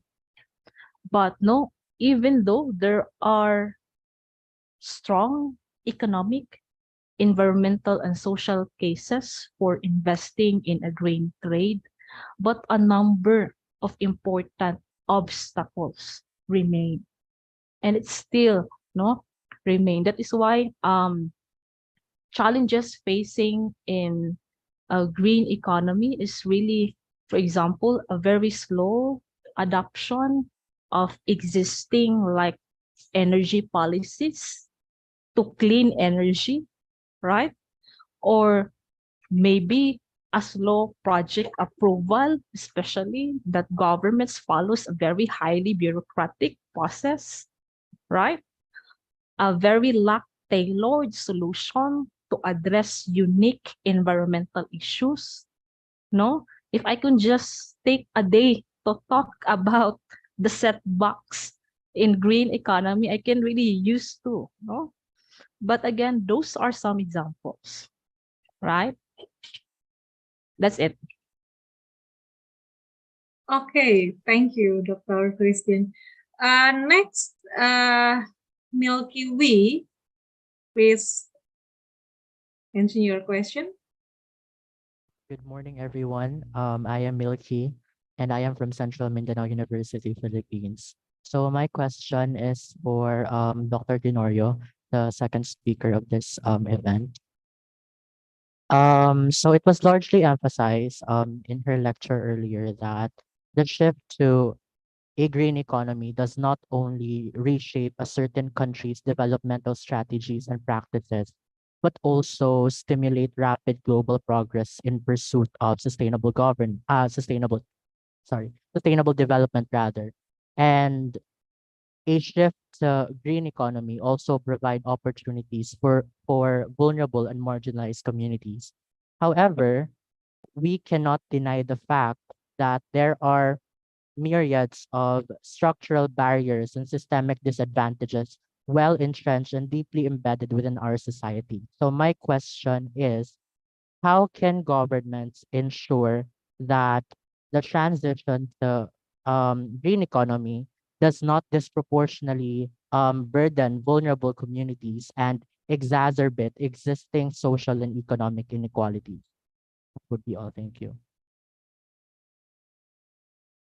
All right. So no, thank you for that very well explained questions. So actually, um, the green economy transitions when it comes to addressing about the government action is actually, I also introduced this one that in transitioning to green economy, the government should take lead in really identifying new source of fund that could directly apply through the transitional efforts in developing a green economy. Another one, the government should at least should be conducive, no, in the private investment also that will support this effort and will also create enabling environmental framework. The government should at least take advantage, no, to support sustainable development and also green protectionism, right? And also the government should design, no, an effective mechanism, a new one to really enter into the transfer of green technologies. So transitions in green economy, as I've told you, is not green economy is not a theoretical concept because some countries already have moving aggressively towards it. But then again, with the setback, no, and with the challenges, still, no, the concept of green economy is very useful, no, it's very useful in framing policy discussions. But then again, yes, no, in the transition, those things, no, are the steps and the guides to really, no, transition into a green economy.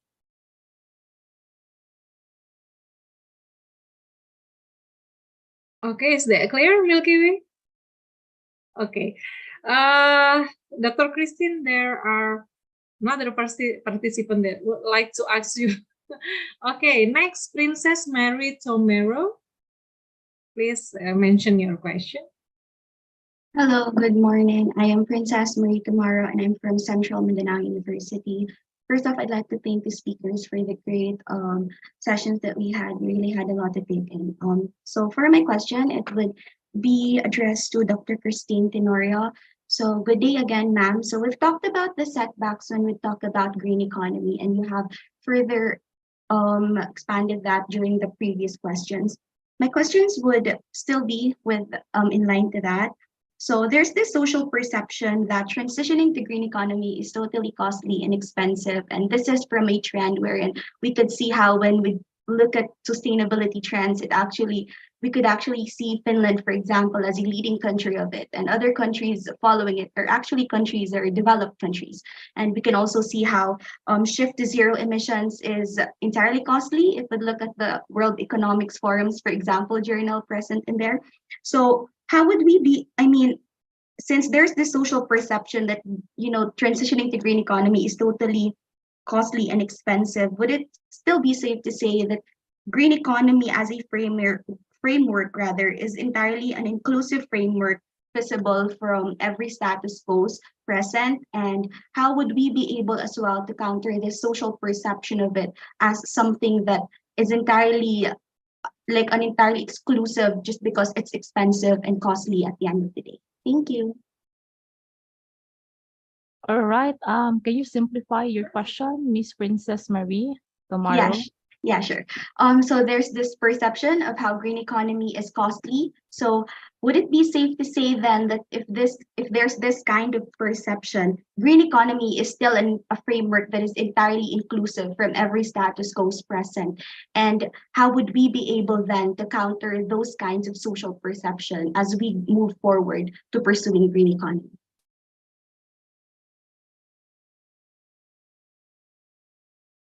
All right. In green economy, how can we, your question is, can you again repeat that, Princess? I'm sorry, I'm actually a bit of doing a multitask. So I'm actually disrupted with. Yes, sure po. So would it be safe to say that green economy as a framework is entirely an inclusive framework that is feasible from every status quo? And how would we be able to counter the social perception that green economy is totally expensive as we go forth and move forward to transitioning to green economy? Thank you. Okay, if I'm not mistaken, I think with the idea of green economy, we will not at least complicate our mindset into it. I will just go through what we call resource efficiency and green purchasing. You know what? In green economy, growing a green economy, we need to adhere that there's some things, or steps, especially our local government can do. Like, for example, the lowering the barriers of entry of the new green businesses. We reduce utility costs also for improving community quality of life also and attracting a stronger workforce. We also have to take into instance an effective mechanism in conducive transition efforts of green economy, especially especially to the developing countries. And we also opt into measures also that really need special attention, not just in our own country, but international community, that we are really to get this greatest potential, of international drive for green economy. What else? Maybe also we will talk into a supported institution that really integrate collaboratively, coherently, sectors, in a vertically across governance levels that should really meet the respective rules in an effective and efficient, accountable ways in green economy, right? In green economy, as I've told you, it requires a public participation. It requires a social dialogue. It requires transparency, democratic accountability, vested in interest in all institutions. That's why, as I told you, it really promotes decision making for all local economies. For us to really have adopt the principle of what it really takes to have this green economy.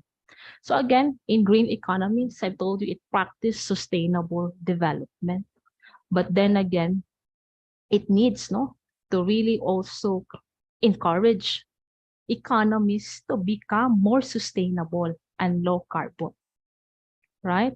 So environmental services for our, as I told you, for our continued well-being. Okay. Is that clear for you, Princess Mary? Yes, it is. Thank you so much, ma'am. Okay, you're welcome. Okay, next we will ask Harvey Vertulfo. Harvey, time Hello, is yours. could I be heard? Yes, very clear, Harvey. Okay, thank you. My name is Harvey Vertulfo from the University of the Visayas. I have around 3 questions. I think 2 of these are more general, so any of the speakers could answer. My first question would be directed to Dr. Tenorio. Doctor, you've mentioned that if the definition, I'm paraphrasing here. I'm not sure if these are the exact words you said, but when the green economy is misused, it is greenwashing. Therefore, who should I believe when it comes to the definition of the green economy? Should I believe my local government? Should I believe the United Nations as how they mandated the green economy? Or do I believe in the LGUs? That is my first question. For the second question, there is a lot of talk about diversity, inclusivity, for policymaking and the economy as a whole. So should it be a given to all governments that all their policies should fit within each and every single person in their country? Shouldn't it be a given that almost every single person, I mean, all people in their country would benefit to policies that they implement? It would be understandable if it was for persons with disabilities because they would have a handicap, physical handicap, or some might have a mental handicap. Forgive my words, but why should we always talk about diversity and inclusivity for policy and the economy, for the green economy? And for the third question, uh, uh, Dr. Excuse me, Professor Halima Abdul Manaf mentioned that mentioned about sustainable growth in Malaysia's Malaya plan. But then also Dr. Tenorio mentions that in an answer to a question that there are limitations to the green economy, which is which includes financial and human limitations. So how would you be able to grow when you are limited by how would you able to grow the green economy if you are limited by finances and human limitation? And wouldn't just that be sustainable stagnation? Would it just be stable growth, or just stagnation? Those are all of my questions. Thank you. Okay, thank you, Harvey. Because Dr. Christine already answered so many questions, maybe Professor Dr. Halima can answer the question first before Dr. Christine responds Harvey question. Dr. Halima, the time is yours. Thank you. All right, thank you. Thank you for the questions given. So I think if I can simplify the questions, is asking about how to execute a green economy policy while the country are limited in terms of financial and also human resource. Okay, so probably I can talk in the case of Malaysia, right? Actually, I think green economy policy in the lay way, or for the layman, I think actually is not really totally new. Probably in terms of terminology is new, but in terms of initiative, I think we already practice it since we are independent. So that's why if you see in my presentation just now, we are starting from the first Malaysia plan, where we call it as a post-independent plan. So it means that in terms of the idea, the strategy, the initiative was started since 1963 in Malaysia. But the thing is, when UNDP and related international agencies introduced the specific initiative in terms of green economy programs, so the terminology was being designed and embed what has been arise in our country. So basically, in terms of financial and human resource, if you see in my presentation, actually my government already put some budget in 2023 national budget. So some allocation already goes to initiative on economy green policy, specifically in terms of giving some budget for organizing the program awareness to the people, as well as some tax reduction given to the private agencies too. So I think in terms of financial, I would say that in Malaysia case, some allocation already been put it in the national budget already to make sure that the initiative for the green economy can be take place as been planned by economic planning unit. And in terms of human resource, I think we didn't allocate the new human resource, but the thing is we use the same manpower who already have in each of our agency, but probably we add on with the new program for the youngsters. We call it as a My Step. So this particular group, I think was being recruited in order to help each of agencies to include the elements of the green economy in terms of monitoring and execution.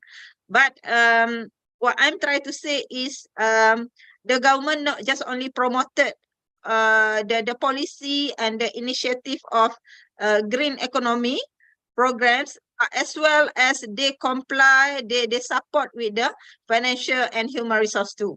But the thing is probably because we are still practice it, and new initiative like I showed just now, My Hijau. My Hijau is another initiative to verify or to indicates that particular product actually having a green economy element.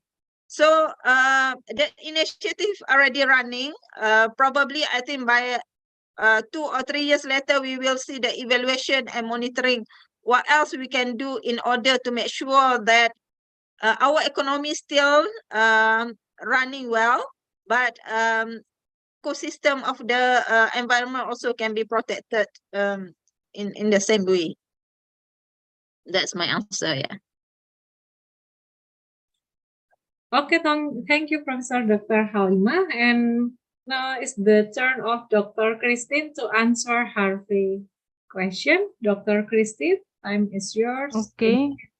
I think I would just also pinpoint to the questions about the inclusive and the non-discriminatory, no?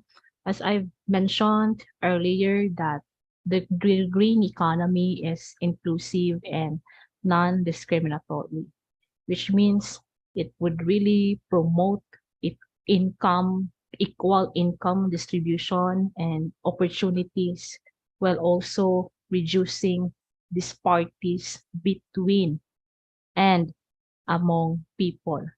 So in green economy is inclusive and non-discriminatory. It is actually a model that improving well-being that also guarantees a significant reduction in environmental risk and resource scarcity. Also in your first question that you tackle about what to believe, in a different definitions about green economy. Scholarly speaking, we have to respect different definitions, given by different scholars, and also philosophers on the different topics. So you just need to adhere, definitions with green economy that you think would actually you substantiate. For you, it's applicable. For you, it's a good definition, and for you it's a definition that it actually speak in its principle and theoretically. But what's important here is actually taking into instance that the green economy has its roots in a long-standing and a more general debate, especially on the limits of growth. So do not actually restrain yourself on the different definition of green economy, because again, when you look at the history, when you look at the evolution and how we really come up with the green economy, it's very long standing debate. So in our stance, we have to at least look into the different discussions, especially scholars who pointed out, who actually established essays and article, especially that when it talks about green economy, it's a debate on the limits to growth. So we look into articles and essays on the principle of population, right? The limits to growth report, for example, the Brundtland report, no? So you as a student, my advice is don't limit yourself on what to believe, on what definition should I accept. No, it's not. We have to really undergo those kind of articles, and at least, try to imagine that these are all a combinations on the concept of what is really a green economy. Okay, I would like to inform our moderator that here in the Philippines, it's around 12 noon. Okay, so it's a lunch time already, and I told the organizer yesterday that I have another appointment during lunchtime. But I think hopefully we can still cater if it's the decision of the organizer. Okay. Thank you, Dr. Christine, for joining with us. Dear audience, I'm sorry because Dr. Christine have another agenda to attend, so maybe we would ask to Professor Dr. Halimah Abdul Manaf. Okay, before we continue to the raise hand participant, I will read a question which written in the chat room.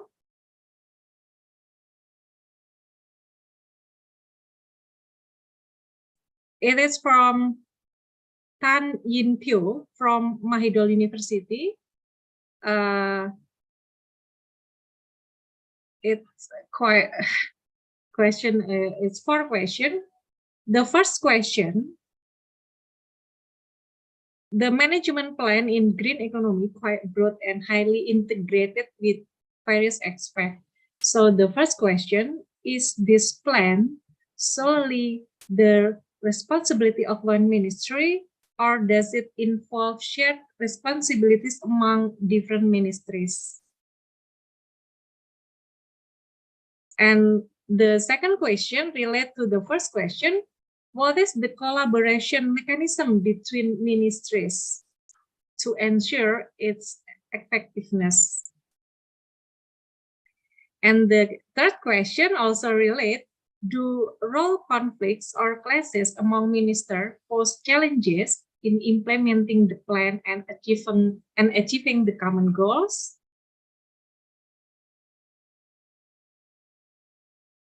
And the last question, how can active participation from stakeholders, especially at the community level, be encouraged to adopt green economy practice, such as incentive and alternative livelihoods? Is that clear, Dr. Halimah? Can you repeat again question number 3, please? Question number 3, do role conflicts or clashes among ministers pose challenges in implementing the plan and achieving common goals? Also, the question is role conflict among ministers? Pose challenges in implementing the plan and achieving common goals. Okay, most challenges. Okay, all right. Okay, that's it? Yes, Yeah. the fourth question is from a participant. Okay. Okay, sure. Okay, thank you for the questions. Okay, actually in terms of plan, like I showed just now, it consists of a few agencies. Okay, basically, it's not belong solely by one agency, but monitor by, yes, it will monitor by economy planning unit. But in terms of discussing plan and so on, at least there is 4 agencies. We have economy planning unit, we have treasury or Ministry of Finance, we have Bank Negara Malaysia or Federal Bank, and Department of Statistics. So these 4 agencies are responsible in terms of designing the planning. But this is agencies at the top level, top management. We do have the information, the statistic from the bottom layer of society too.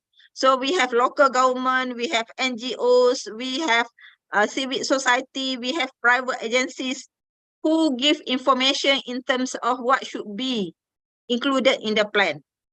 So basically, the plan is not solely belong by one agencies, but it comes from a few agencies. In terms of monitoring, yes, it will be monitored by one agency, which is we call it as a economic planning unit. And then your question in terms of what kind of the coordination between agencies, if involve many agencies in there. So in this case, economic planning unit become an organizer. So they have a time frame, or they have framework of their what they has been discussed. I mean, they have milestone. So each of our agencies have their function, and they are responsible in terms of different function. For instance, okay, National Development Planning Committee, they will look at in terms of the what kind of the development and planning of our country that need to be considered in terms of the green initiative. Okay, when Malaysia, Department of Plan Malaysia would like to propose for new schools, new building, new public area, for instance, they need to when they propose for the what we call it as a local plan, they need to indicate what kind of the green initiative that has been considered in their project. That is belong by National Developing Committee Department. In terms of Department of Statistics, for instance, they need to provide the statistic of resident. How many residents living on that particular area? What kind of the jobs they are doing, what kind of the employment they are doing, and then they need to propose in terms of if Department of Malaysia would like to propose in terms of economy, green economy initiative, in terms of like your friend asking about disability group, women, children, old people. So the Department of Statistics are responsible to provide data or statistics needed by other agencies. Like Bank Negara Malaysia, they need to provide how many percent that government able to give taxes to the private agencies if we would like them to include green element in the their project or in their initiative. So what I'm trying to say here is the model of cooperation or the model of coordination between agencies, whereby economic planning unit will design the responsibility, the tasks that need to be performed by each of the agencies, and they need to call for the presentation or call for the progress of their work. So each of the agency will know what they need to do and what they need to execute. Of course, there is still some what we call it duplication, some redundant between their between agencies in terms of doing their implement their duties and responsibility. But 80% of work that they need to deliver belong by different agencies. So basically each of agency have their own tasks, and then the duplication or the redundant between each agency will be sorted out during the implementation and evaluation letter. Okay, your third question in terms of challenges among ministries. Of course, ministry also have their challenge, their shortage, obstacle in delivering the ideas of planning. So the main challenges in terms of the monitoring. Sometimes they execute, but not many agencies monitor the implementation and giving a feedback, exercise, do evaluation what they have done. So means that they are lacking in terms of analysis of implementation that has been doing. For instance, in terms of Ministry of Defense, Ministry of Health, others Ministry of Rural and Regional Development, sometimes they have a lot of products. Okay, they have a lot of products, they have a lot of program has been planned. For instance, in terms of automotive workshop services, in terms of furniture, in terms of textile, ICT, cleaning services, paperless model, fiber cement. So different industry, different agencies have their product that need to be include the elements of green. Sometimes the lacking part or the most challenges part is to ensure that each of the product, for instance, air conditioner system, how are we going to make sure that air conditioner system are less carbon, for instance? So this kind of the monitoring are still shortage and struggling for the Malaysia ministry to make sure that all comprehensive model being executed according to the plan. Okay, the fourth question is about how active participation at country level. I think probably because NGO, non-government agencies are quite aggressive, are quite participate in giving awareness, in giving input to the ministry. So I believe that among society, more and more people are listening to the NGOs in helping government and giving more opportunity to the private agencies to get involved, because they also need to make sure that their business able to sustain for a long time. So in order to make sure the business can be prolonged, they need to make sure they comply with the regulation has been stated by government agencies. Otherwise, their license, their business permit will be withdrawn. So I think now more and more private agencies with the NGOs play a crucial part in terms of helping government to make sure that energy, green energy and green economy plan can be executed successfully. Okay, that's my question. And another part is, I think the another interesting part too, because now we are included in part of the syllabus in the school too, in the primary and secondary school. So it become a formal education to the people, whereby they need to at the same time we encourage people to more critical in terms of generating income, but at the same time we give awareness and let children itself feel how important the green element, green environment for their own life. And we also providing the statistic and data in terms of what will happen to our country if we are demolish our ecosystem, forest, our jungle. What will be happen to our country? And this kind of the campaign and formal education give more awareness to the children, whereby they need to less reduce plastic and they need to more eco-friendly in their daily life. Try to not waste water, try to not do or zero open burning. So this kind of the very basic knowledge need to be educated to our people, so that from the early stage or early age, they can understand that they are responsible to take care of their environment, so that the climate change or the ozone issue can be reduced from time to time. Okay, that's my answer. Okay, thank you, Professor Dr. Halimah binti Abdul Manaf. Such a long question and long answer. Dear participants, due to the time constraints, we will only give opportunities for 3 participants who raised their hands earlier, which is the first is who used username Bukitnon State University, and the second is V. Oliveros, and the third participant is from the chat room. Miss Rennie, this is Mom Christine. Yes. Actually, I will just like to give my some small takeaways for the student before I will leave the Zoom, because I will leave around 5 minutes, no?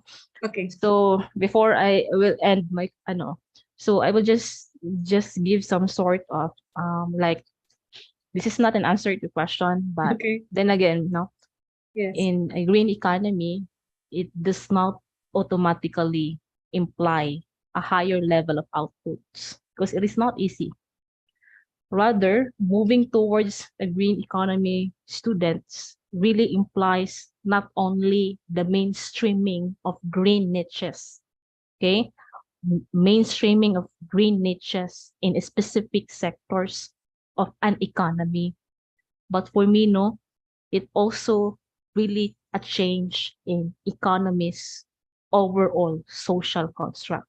You know, the sustainable development challenge for green economy is to be able to really produce wealth, employment, and better social services, coupled with a lower absolute of use, again, lower absolute use of natural resources, greater resilience on less carbon intensive and renewable energy without really causing a regional displacement due to an even endowment of natural resources.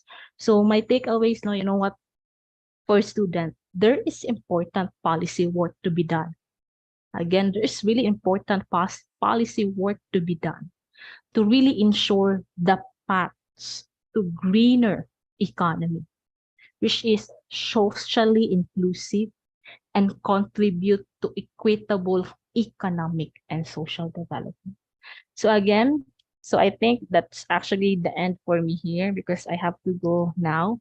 And I would like to thank again the organize the OMBN for inviting me, the staffs, the organizing committee, the students for very, very active participations. Thank you so much.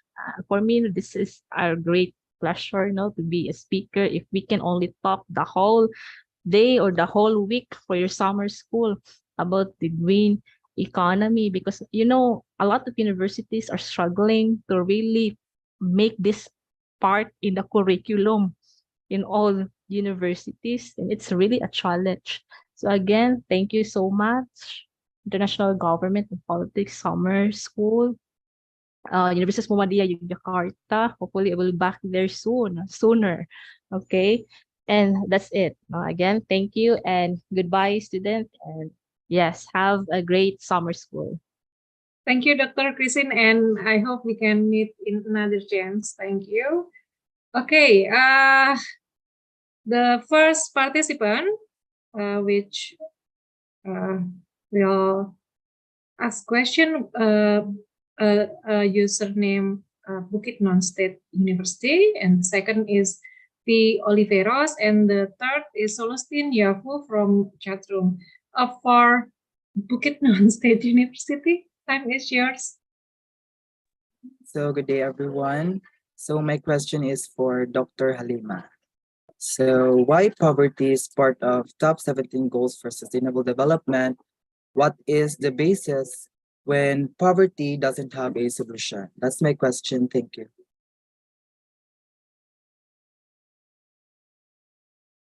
Okay, thank you, Tristan. Professor Dr. Halima, time is yours. Thank you, Tristan. Okay. Why poverty still exists, isn't it? Although a lot of initiative has been done, but still poverty is happen. So I think probably we can see the landscape of the landscape of GDP of each of the country. In fact, if we're looking in the developed country like US itself, they also have quite high poverty too. Not just only we are from the ASEAN countries, isn't it? So what I'm trying to say here is the level of the poverty is different for each of the country. So we need to look at on what is current GDP of each country, and still poverty will exist for each of the country. But the thing is, the level of poverty itself, either the poverty is considered based on how minimum the rate of the income received by each of the family.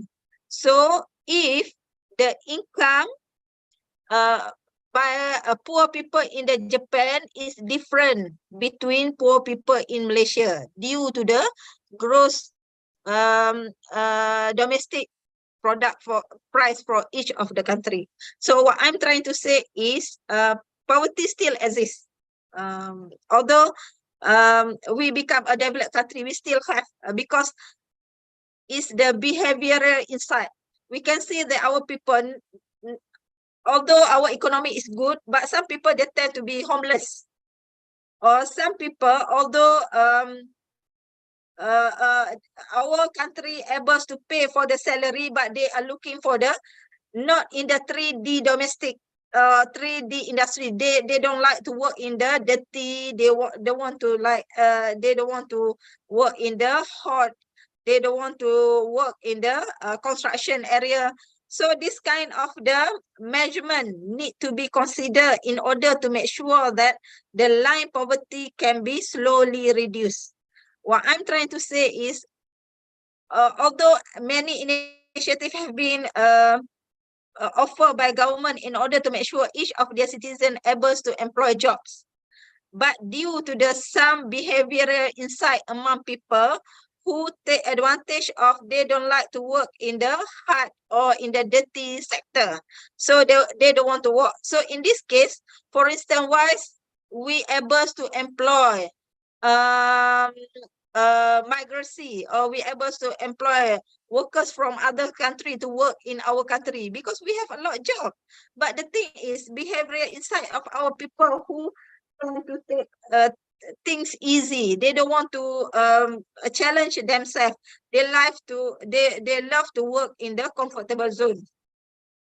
And we can see that in some developed countries, that's why in order to reduce the numbers of poverty, the government provide some what we call it a welfare allowance to their people in order to reduce the statistic of poverty. But some of the country, especially in developed country, we unable to offer for the welfare allowance yet. So that's why the numbers of poverty is high rather than developed country, because the government take initiative to give welfare allowance to their people. So that's why they're jobless. They're jobless and sometimes not be considered in the statistic of poverty because they have income from the welfare department.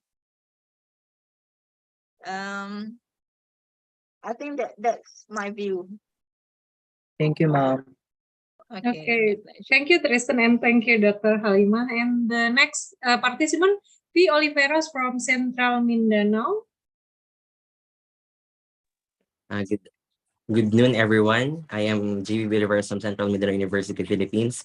And my question is, we all know that, ma'am, that Malaysia has come into such a span in developing their green economy. And my question, ma'am, is we all know the implementation is really one of the fundamental things in order for this to run through. So Yeah. as Malaysia, as a federal state, does it made it easier for implementation, or does it made it harder for it to implement? Thank you, ma'am. Right. Thank you for the questions. I think we always have two coin to discuss. Okay, two sides of coin to discuss.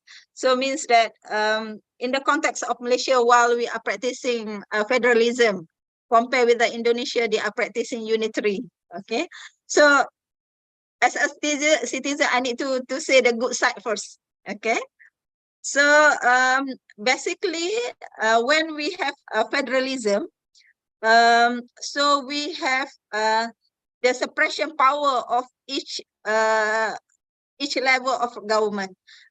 So in the structure of government in Malaysia, when we employ federalism, so we have federal or central government, and another layer is state government, and third layer is local government. Okay, so each of the government have their own judiciary or own their power. For instance, for the state list, their power in terms of land, religious, water, I can't remember another one. So for the state level, they have four main function or main power need to be execute at the state level. But they have the sharing power, which is on education, on safety and health. Okay, but the rest goes to the federal agency or central agency. So it means that in terms of execution, particularly in the context of green economy, what we are saying now, creating job and so on. So the main key player is come from the central government. Not just only in terms of policy, but as well as in terms of the budgetary, financial assistance. So for any state who unable to generate their own income, they will get assistance from the federal government. Okay, like we with our father. So our father is central government, we are state government. So anytime we not employed yet, we don't enough scholarship, we will ask our father. So what our father requests, we need to follow because we need to get help from him. So the same analogy come with the federalism system. although state have power to execute or not execute program has been proposed by the federal agencies, but because they need to get assistance from the federal government, they will execute what has been suggested by federal government. So what I'm trying to say here is, in terms of policy implementation, living in the practicing a federalism system is quite good, because although we are centralized to the federal government, but still decentralization happen at the state and local government. They still can execute their own power based on their jurisdiction, but most of the time they need to listen to the federal government. However, it's a bit different for those states who are rich, like Selangor. Selangor have considered as a developed state in Malaysia. So most of the programs they're able to do by their own. So if the political party who leads the state and federal is different, for those who are come from rich state, they can execute their own program without what we call it interfere from the federal government. But most of the states sometimes they goes together with the federal because they need assistance from the federal government. Okay. Thank you, Okay, thank ma'am. you. Thank you, Dr. Yeah. Halima. And the last Yeah. question is from Zoom chat. It's from Celestine Zafu from the University of the Visayas. The question quite simple, but it needs a long answer maybe. The question is, why is sustainable development so often associated with protecting the environment? Only one question. Okay. Why sustainable development is always related with protecting environment, isn't it? Yes. I think it is because by looking at the global perspective, okay? By looking at the global perspective, because now in terms of economic generation, I think we have a lot of resources that we can generate income or revenue from the in terms of economy. I mean, now we have artificial intelligence technology and so on and so forth.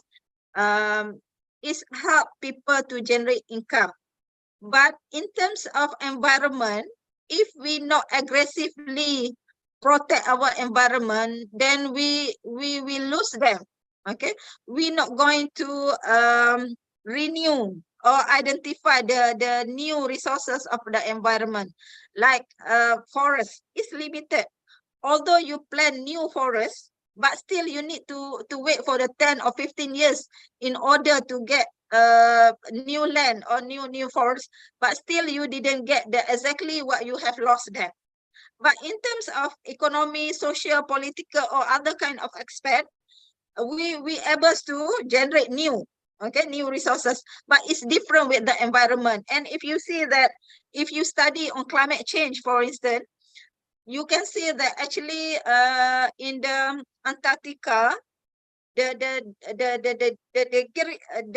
weather or the climate is no longer really cool like last time, -50. Now if you do some research, you can see that in the Antarctica now we just only can feel just if the lowest is -5. Okay, so it's not really cool as last time due to the deforestation. Okay, so that's why in SDG they are always emphasize on the environment to make sure that what has been happened in the last time not be repeated again by the future generation. One thing. Another one is we don't want to live, although we have a lot of money, but we don't want to live with the what we call it artificial oxygen, for instance. We want to feel the fresh air. We want still to feel the fresh oxygen to come to our body rather than artificial or the plastic oxygen, also on so forth. What I'm trying to say here is environment is limited resources.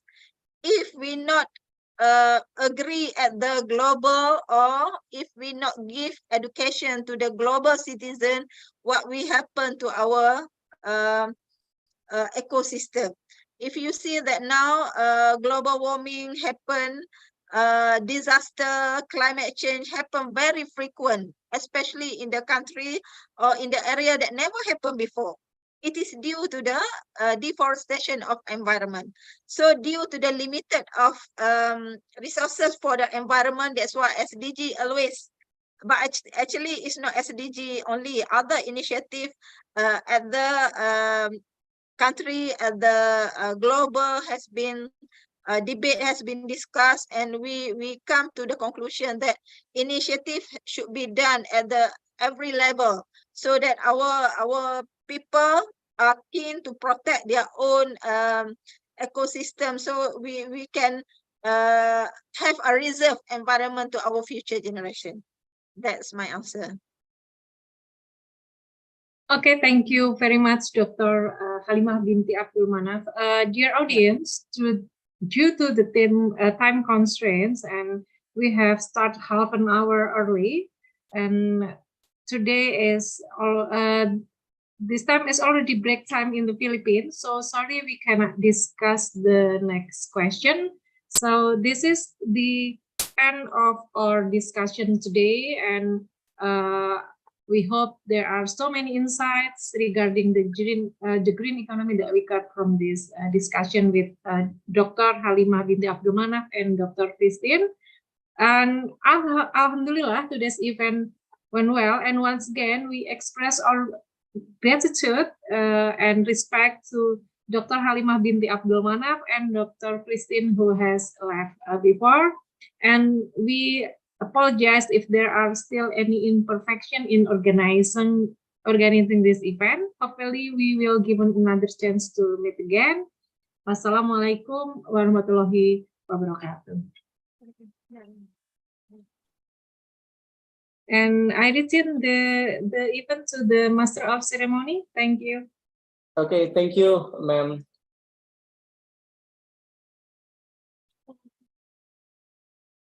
Okay, thanks to Dr. Reni Budi Satyaningrum SAM Kin, who have guided the course of giving material delivered by our special guests in this morning.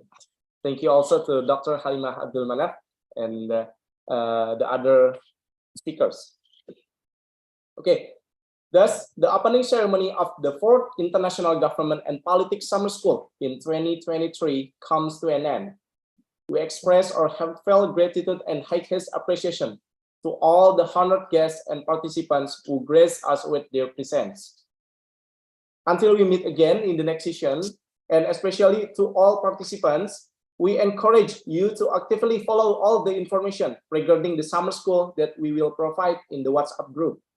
Please do not hesitate to reach out to IGov admin if you have any question or encounter any difficulties during the course of the activities. Okay, today's event will suffice. Thank you for your participation and see you in the next session. Before we close, we can take a photo together. Okay, please turn on your camera, all the participants, and maybe all the lecturers. We can photo together.